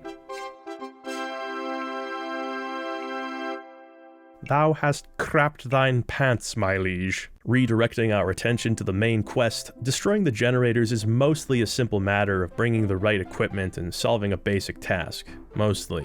Whoever designed the cube generator deserves 50 lashes with a wet noodle, and not in a good way. You have to reach the generator core, which is on the center platform. Easy, right? Wrong. This whole area is full of invisible walls. Walking across these beams will create or destroy bridges and sometimes trigger traps that shred your health. Because it's an anti-magic generator, you can't cast healing spells, so expect a field trip back to Britain for many potions. The apothecary is here working banker's hours. He just shows up whenever he damn well feels like it. It'd be annoying on its own, but then the Guardian has to chime in all the time. Ha ha ha ha ha ha, that's so funny. Shut up. Finally, with all of the generators destroyed, we have nowhere left to go but the Buccaneer's Den. Each generator drops a prism in its shape after being destroyed. The cube prison has a special ability in that it can be used to force the truth out of dishonest people. Its practical use in gameplay is forcing a bodyguard at the casino to give you the secret entrance key, but there are rewards out there for the curious. Traveling to each of the cities, you can speak to the Fellowship leaders with the cube in your possession. They'll be forced to admit their crimes and motives, giving you further insight into the events that kicked off the game. For example, we learn that Christopher the blacksmith was killed because he refused to build the black rock pedestal that would be used to construct the Black Gate. Knowing too much and becoming suspicious of the Fellowship, he was made an example of. Inamo's death was just a case of wrong place, wrong time. The conversations are entirely optional, and it's a cool inclusion. It's not often that these artifacts serve a purpose beyond the one intended to progress. Batlin is so terrified of telling the truth that he just splits the second you talk to him. I'll also take the opportunity here to talk about the structure of the story. It's markedly different than the games that came before it. There's a good balance of player freedom and mandatory quest prerequisites, guaranteeing a certain level of adventure with each playthrough. While talking about Ultima VI, I'd expressed my exhaustion with the familiar progression of the main quest. In the 4th, 5th, and 6th game, you're intended to visit the same shrines, speak the same mantras, and in the case of 4 and 6, hunt down the same runes. This open-ended format was novel in Quest of the Avatar and cleverly flipped on its head in Warriors of Destiny, but by false prophet it was a bit tired, tradition for tradition's sake. The Worlds of Ultima games weren't perfect, but they benefited from their respective moves away from the same old routine. Thankfully, this is also true of Ultima VII. The Age of Enlightenment has passed, and so has the need to have us doing the same old thing. The Black Gate has a story-driven quest that capitalizes on its systems-driven gameplay. Where it most closely resembles its predecessors is in the scavenger hunts, and it's no coincidence that this is where Ultima VII is at its worst. The more deliberate questing was a good progression for the series. It's not to say that you can't sequence break at all. As I've mentioned, you can get ahead of Abraham and Elizabeth's journey if you already know where they've been. If you're a thorough explorer, it's totally possible that you'd find the magic carpet minutes after starting the game, making exploration a breeze from the beginning. You can even use the telekinesis spell to activate a lever, opening up the Buccaneer's Den tunnels long before you're actually intended to. Ultima VII doesn't quite live up to Ultima VI's promise in this area of gameplay-based decision-making. Don't get me wrong, the engine is considerably more advanced with more accurately simulated physics and a much greater degree of world interactivity. But Ultima VI established freedom in overcoming obstacles. Using sherry to sneak through jail bars, lighting powder kegs to open locked doors, this sort of thing. Ultima VII totally unchains the player in terms of messing around with its world, but keeps you on a tighter leash when it comes to completing quest objectives. This is perhaps because more complicated and detailed engines have a habit of breaking in unpredictable ways. Ultima VI is the type of game that gives you the tools to circumvent the game's rules and kill Lord British. Ultima VII is the type of game that'll let you kill Lord British in a handful of fun and inventive, but ultimately controlled ways. There are a few interesting things you can do with the tools you're given. For example, there's one side quest involving Minok's egotistical shipwright, Owen. The mayor is planning on having a statue of Owen built to commemorate what a great guy he is. Doing some sleuthing, you'll find that Owen is actually an incompetent buffoon, and his ships have been responsible for numerous deaths at sea. Confronting Owen with this information, he's not only humiliated, but distraught that he caused such suffering. The quest ends with the statue being cancelled, and Owen, with his reputation tarnished, committing seppuku with a kitchen knife. Oh no you don't.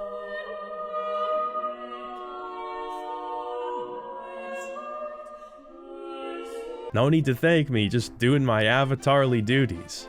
Being allowed to mess with events like this can be fun, but Owen doesn't acknowledge his brief journey to the other side. Nobody ever does. The lesser focus on giving the player multiple methods of tackling objectives is very likely the result of Warren Spector's absence in this game's development. It was Spector, off producing Ultima Underworld at the time, who was always excited to see players breaking his games in unexpected ways. Spector's priority was giving the player a wide variety of choices in completing tasks. Garriott's priority was making his worlds as realistic and believable as possible. The fact that if a character's strong enough they can carry a cannon around and unleash cannonball hell on their opponents is pretty fucking awesome. Oh hey, I almost forgot. We promised that we'd return Aligner's book. As an avowed enemy of the Fellowship, I hope nothing bad has happened to him. Thank you for the information in the notebook, Avatar. It was most useful. Looks like natural causes to me. I like that this discovery is totally contingent on you remembering your promise to bring Alignar's book back to him. I've quote-unquote lent enough books to people to know that 99% of folks aren't coming back here. There are many parallel universes where Alignar's book ends up being Dupre's coaster, I'll tell you that much. Another great touch here is that peering into Alignar's crystal ball, which usually just shows an image of his laboratory, we can actually witness the scene of the crime. It's an optional scene within an optional scene, and one that only fuels your quest for justice. Deep within the Buccaneer's Den tunnels, we don't find our Fellowship targets, but we do find a list of Fellowship assassination targets. Now, if only we could find the flight logs to Martingo's Island. Say, where is that list anyway? X'd out are the names of the many murder victims we've encountered, but 2 still remain unmarked, Lord British and the Avatar. The Crown Jewel has apparently set sail for the Isle of the Avatar, once the Isle of the Abyss. Finding the key to their base, we set out to destroy the Black Gate and apprehend the murderers once and for all. The dungeon Hythloth on Avatar Isle is certainly the most extensive in the game. While you're likely geared and leveled up to the 9s at this point, there are enough puzzles and traps to make the dungeon legitimately threatening. Hythloth is segmented into several different zones, including living areas for the Fellowship, inner sanctums, and a prison area. Oh no, there's children in this room. Come on, Richard, it's the end of the game. Don't do this. Alright, maybe we're good. They don't seem hostile. Okay, here we go. Richard moment, that's what I thought. I don't believe in solving my problems with violence. I believe in dancing. I'm not saying which game is better or worse, but I don't remember this being an option in Ultima Underworld. The density of enemy spawns in this dungeon is high. If you want to keep your health and mana up, you'll have to rest quite a bit, which also burns through food. There's plenty of liches stationed here to kill you without warning, and surprise traps that can send you back to the very beginning of the dungeon.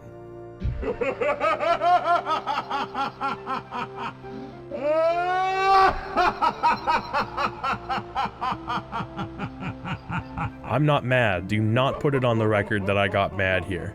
You'll have to use every tool at your disposal to overcome these obstacles. Oh no, look at all these slimes. We'll never make it through that. Wait, I have a plan. Bro, baby!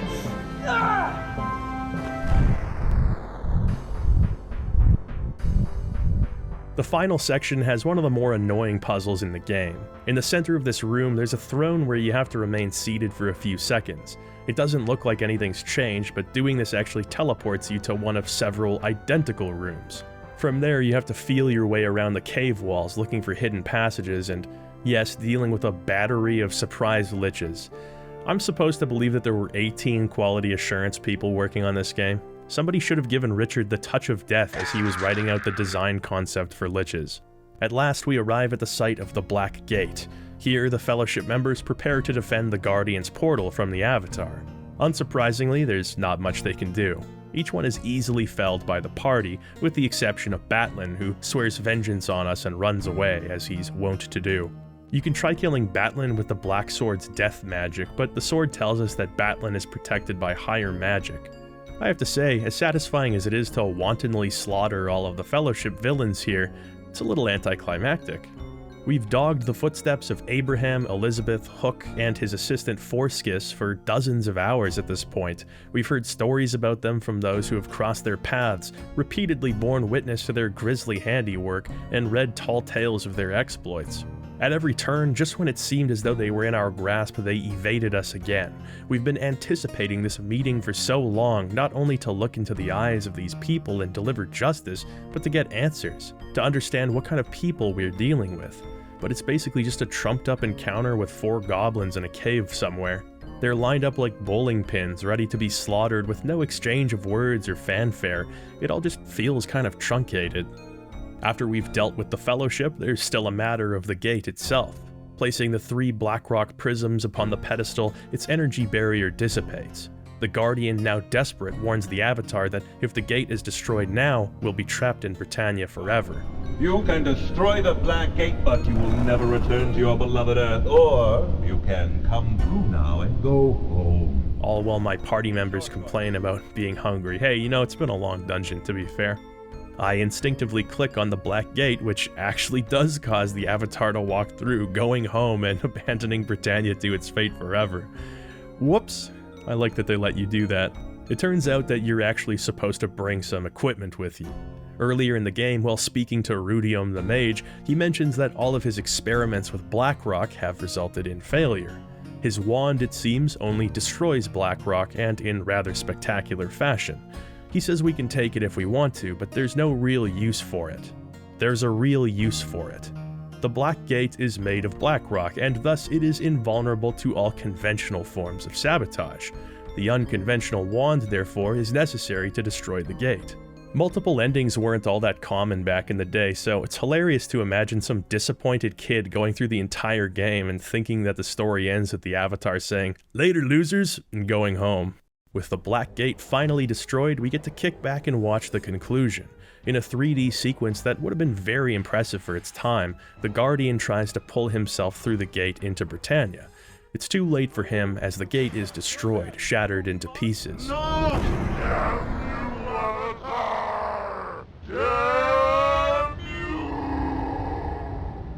Britannia is saved, but this act has the unintended side effect of stranding the Avatar with no way back to Earth.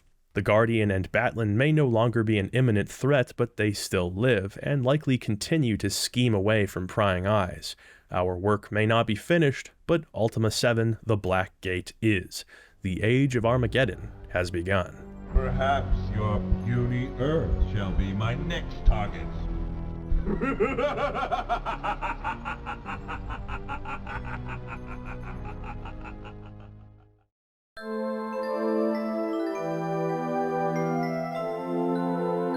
Ultima VII is a hard game to summarize, partly because of how deeply flawed it actually is.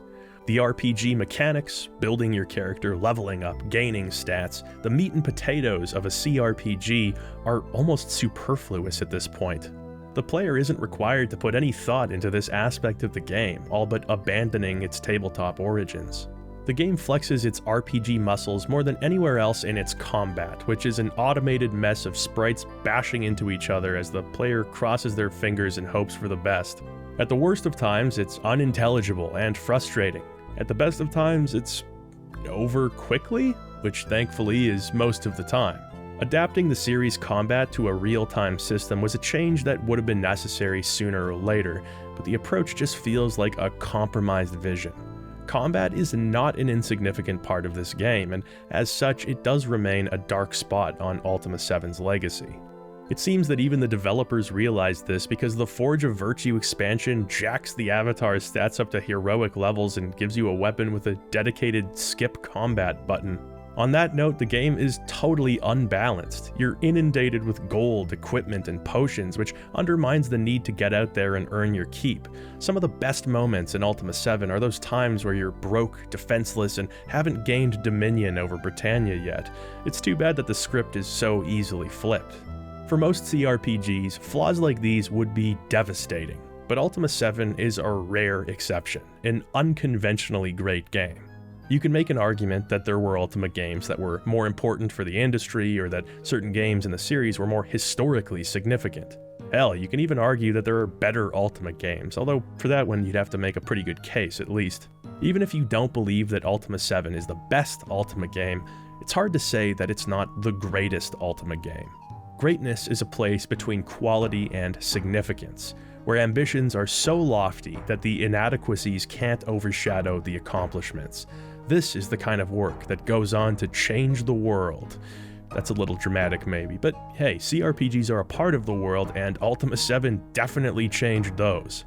In its time, the storytelling of Ultima VII was unparalleled. It wasn't full of cliches or patched together by developers who didn't know the hero's journey from a McDonald's run. This is a game that takes its players seriously, delivering nuanced layers of world building and challenging preconceptions, from relevant issues like race relations, addiction, and classism, to higher level concepts such as having to let go of the past before you're ready, or finding forgiveness in yourself. Then there's the Fellowship, the despicable glue that binds everything together. The Guardian's early inclusion may muddle things a bit, but the organization itself is handled so well. The transcendent traditions of the Codex are old hat, not to mention unrealistic. Asking someone to be like the Avatar is asking for perfection. Okay, well, in principle anyway. An outdated, unreasonable belief system. The Fellowship is a congregation of the everyman. Their tenets are appealing, and their positive effect on the world is demonstrable. This is the seduction of a cult. We can see the broken families, the mass manipulation, and the social ostracization left in the Fellowship's wake. Not to mention the violence. In both subject matter and aesthetics, this is a mature game, and one that benefits from careful consideration of its themes and its gameplay. The levels of interaction in this Britannia are so precise, it seems like there's something to see or do in every corner of every building in the world.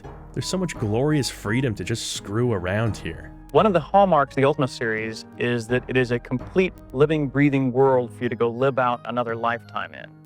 And that world is simulated to as great a level of detail as we possibly can do. Some people might look at these interactions and think, well, how is this useful? How does it make my guy money? How does it make the Avatar stronger? To which I would say, why does that matter so much? It's always a treat when the finer details intersect with your objectives, but not every aspect of a game needs to serve the player's desire to move the needle of a quest or make numbers go up. Sometimes it's enough for a world to simply exist in itself and for its own sake. The point of a sandbox is to play in it, to enjoy it, to see what's possible, and to move on, understanding its impermanence. With that in mind, the point of these game mechanics is to delight the player. Ultima VII does serve players who simply want to get the job done. Just don't engage with anything, don't talk to people, don't goof around, just use the Orb of the Moons and warp to your next destination, talk to the right NPC, min-max yourself some money and gear. The credits will roll eventually. If you play this way, if you don't interact with this carefully designed world and stop and smell the roses every now and then, you will rightly determine that your experience wasn't very special. But most understand perfectly well the joy of exploring this Britannia. Despite the sometimes heavy subject matter, there's an unmatched sense of classic, swashbuckling adventure running through Ultima VII. Each bridge you cross, each signpost you find, each kindred spirit you bump into on the road, all amount to a game that is far greater than the sum of its parts. The ambition here was sky high, and while the resulting game is far from perfect, it's a phenomenal achievement. Ultima VII became the blueprint for party-based RPGs going forward. Its influence in the genre through interactive worlds, environmental storytelling, non-linear plotlines, and emergent gameplay can't be overstated. Origin Systems' slogan, "We create worlds," had never been so apt. In the golden age of CRPGs, The Black Gate was undoubtedly the genre's creative peak. In many ways, it remains unsurpassed.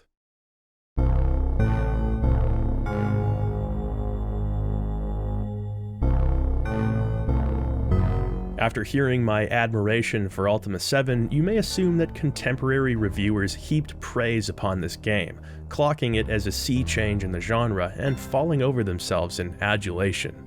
It may surprise you to learn that this wasn't entirely the case. At the time, a fair number of reviews gave Ultima VII a middling score. The UK magazine PC Review had a downright unfavorable take on the game, stating, "Unlike Ultima Underworld or Ultima VI, The Black Gate fails to surprise," further saying that the game is little more than Ultima VI without the menus.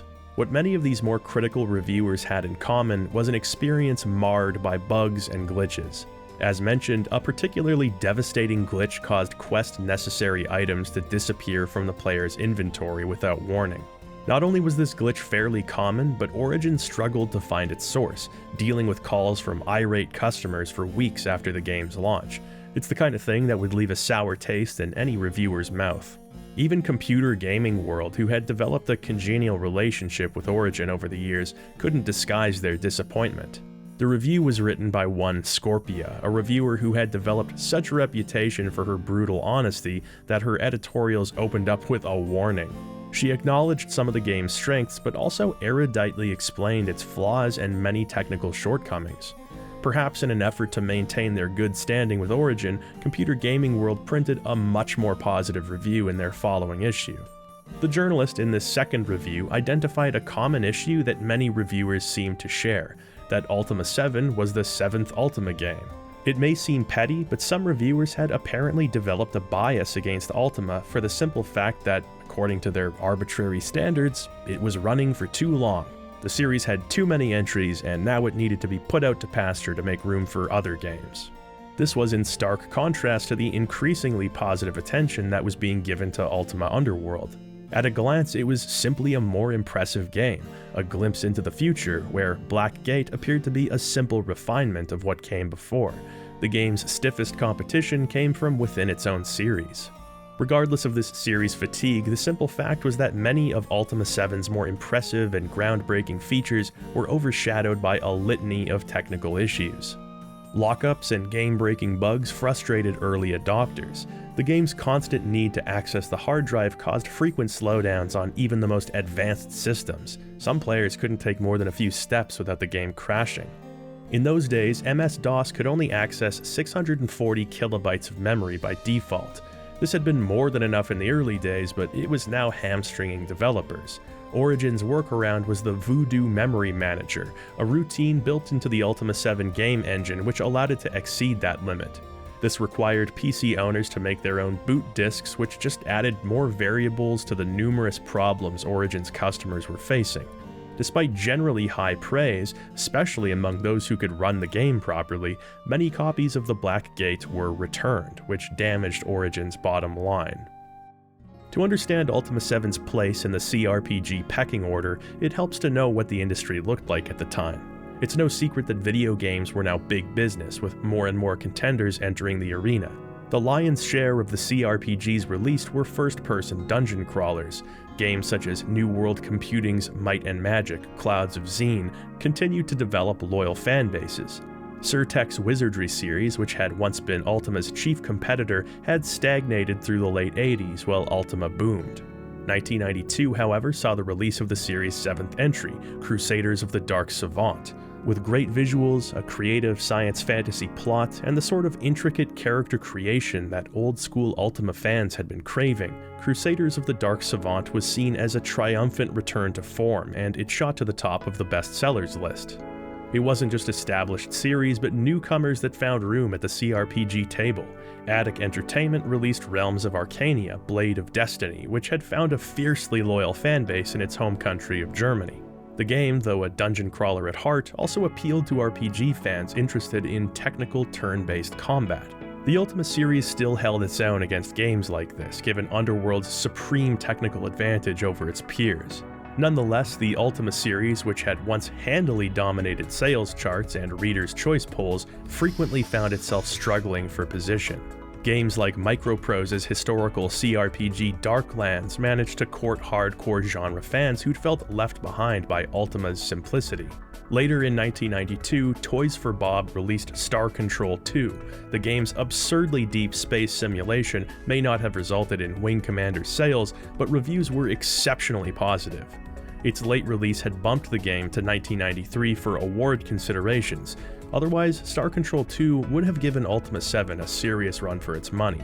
Fortunately for Origin, this wasn't the case. Despite the rocky launch and stiff competition, the Black Gate managed to clean up with plenty of awards and accolades. Where it wasn't RPG of the Year, Ultima Underworld typically was, which was a fine consolation for Origin.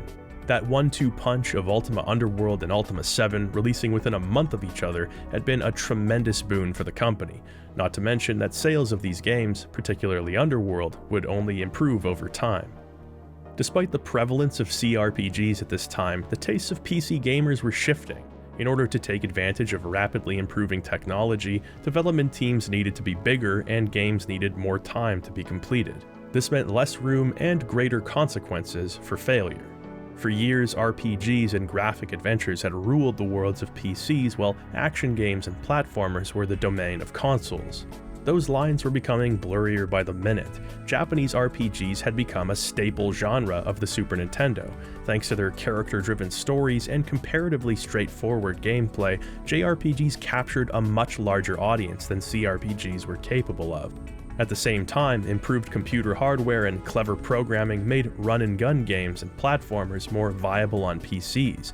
The hunger for fast-paced action was beginning to outpace the demand for yet another gold box D&D game. In an effort to diversify their income, Origin had attempted to break into the console market several times. Their most recent Super Nintendo game had been their port for Ultima VI. While it couldn't reach parity with the PC version, it was a surprisingly faithful adaptation, and that may have been the problem. In a year that saw the release of The Legend of Zelda: A Link to the Past, a slow, clunky fantasy game like False Prophet just couldn't turn heads. The SNES was a powerhouse when it came to balls-to-the-walls action, smooth character movement, and epic multi-phase boss battles. When it came to wandering around Britannia, having lengthy conversations with glassblowers about racial tensions, it just wasn't the right venue. Nonetheless, with millions of SNES owners and the cost of operations increasing, Origin was determined to penetrate the console market. Like many of their PC-focused peers, they just didn't have a clear idea of how to accomplish that. The company made an agreement with their longtime Japanese partners, Pony Canyon. Origin would develop an in-house version of the Black Gate for Super Nintendo. Unlike its predecessor though, Ultima VII would be built from the ground up to match console tastes. From the beginning, it's obvious that concessions were made. Being that SNES cartridges could only hold 6 megabytes of data at the very most, much of the original 20 megabyte game would be left on the cutting room floor. The presentation has been simplified, with no voice acting, basic music, and a fraction of the visual detail, all while running at a lower resolution. But bad presentation does not a bad game make, so what's the straight dope on Ultima VII SNES? First of all, this game is hardly an RPG. I know, neither is the original, but this version doesn't even really carry the pretense of being one. There's no party system whatsoever, with the avatar's compatriots now just being basic NPCs. The overworld is also much smaller, and interior cells have to be loaded separately. I don't have the best memory, but I feel like I'd remember if there were gremlins in the Fellowship basement. There are less NPCs, and they have less to say. The spellbook is much smaller, with no reagents either. Now, instead of HP and mana, you have hearts and onks. Many sections of this game are more linear. Dungeons, for instance, exist in a much more Zelda-esque capacity, featuring basic puzzles, a boss that usually doesn't exercise much by way of self-preservation, and a quest item being awarded at the end. The whole game is trying its best to ride Zelda's coattails. From the combat to the health system, it's basically a below-average action game in an Ultima costume. This will seem familiar if you'll recall my look at the Savage Empire console port, and that's because the games share an engine. It's such a far cry from the original that it'd be easier to list the similarities than the differences. There are just inexplicable oversights here. When you exit and re-enter a room, all of the items and monsters in that room respawn, meaning if you find a chest with gold in it, you can just repeatedly leave and come back over and over and become rich. There's no way that they could have overlooked this, so I just have to assume that they didn't care. The enemy AI is also awful, and the game will frequently spawn in enemies or teleport you in such a way that damage is unavoidable. It's just cheap. The game isn't totally irredeemable. They did a decent job of adapting the conversation system in a way that works for this faster-paced approach. The exterior Britannia cell is also still pretty big for the system. I can see a kid in the 90s having a good time messing around here. Speaking of kid, Nintendo had their work cut out for them as far as spit-shining this game went. None of the violent imagery or mature conversation topics have survived the porting process. Not only is the scene of the murder just an empty stable, but there actually hasn't even been a murder now. It's a series of kidnappings that you have to stop. Ultima VII for the SNES misses the point, not only with its plot but its gameplay priorities. Almost everything that was special about the original has been lost in translation, and what we are left with is a rather boilerplate action game that feels unfinished at the best of times. Origin's console batting average was in the gutter, and Ultima VII didn't help matters. The game is kind of an interesting novelty, but that's all it is. I've already mentioned Exult, but there's another Ultima VII fan project that's worth mentioning. A programmer named Anthony Salter has been working for quite some time on Ultima VII Revisited. The goal of the project, per Anthony's website, is to present the world of Britannia in a 3D engine, using a more modern, but not too modern, presentation. At present, the game systems haven't been implemented, but the entirety of Britannia has been recreated in Anthony's engine, giving us a glimpse at how the game will look and play. The isometric view and simple 3D shapes are a surprisingly natural fit for Ultima VII's bold, heavily outlined tiles. If you're intrigued by this game but mainly put off by the perspective or some of the visual quirks, you'll definitely want to keep an eye on Anthony Salter's Ultima VII Revisited project.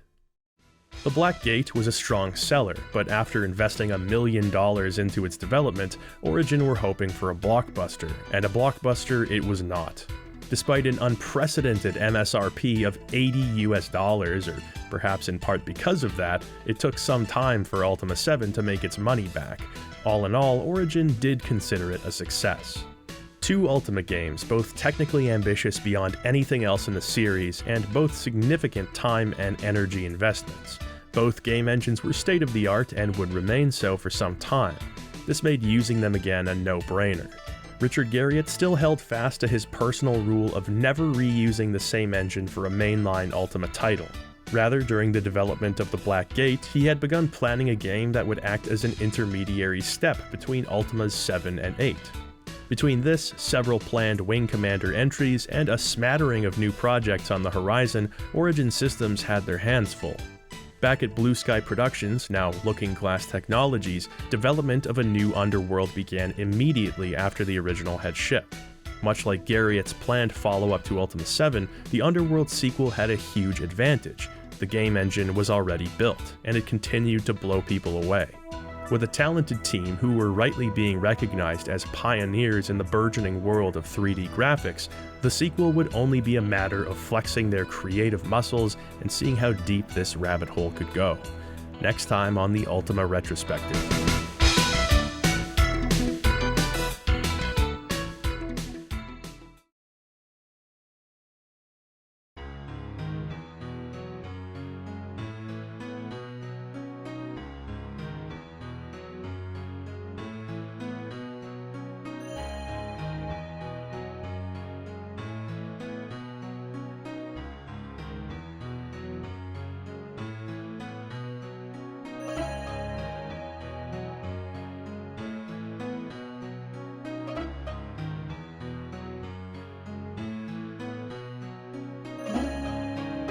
So it was so ahead of its time, and it was surprising to me that after playing Ultima, nobody actually picked up where Ultima left off because people went in a different direction. So I've always tried to recreate the experience I had with Ultima in the games that we make.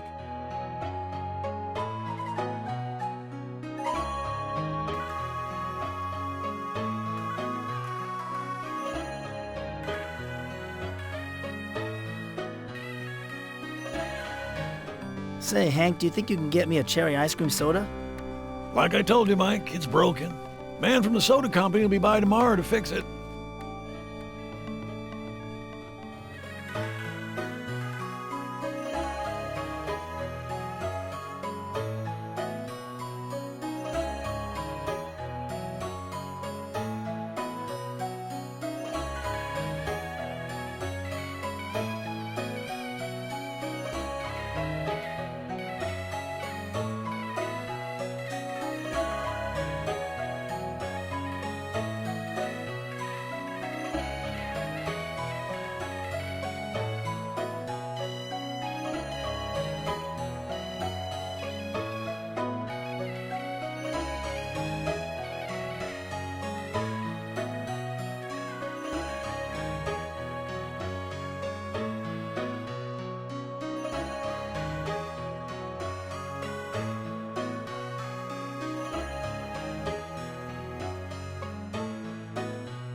Hey, thanks very much for watching this episode of the Ultima Retrospective. I hope you enjoyed it.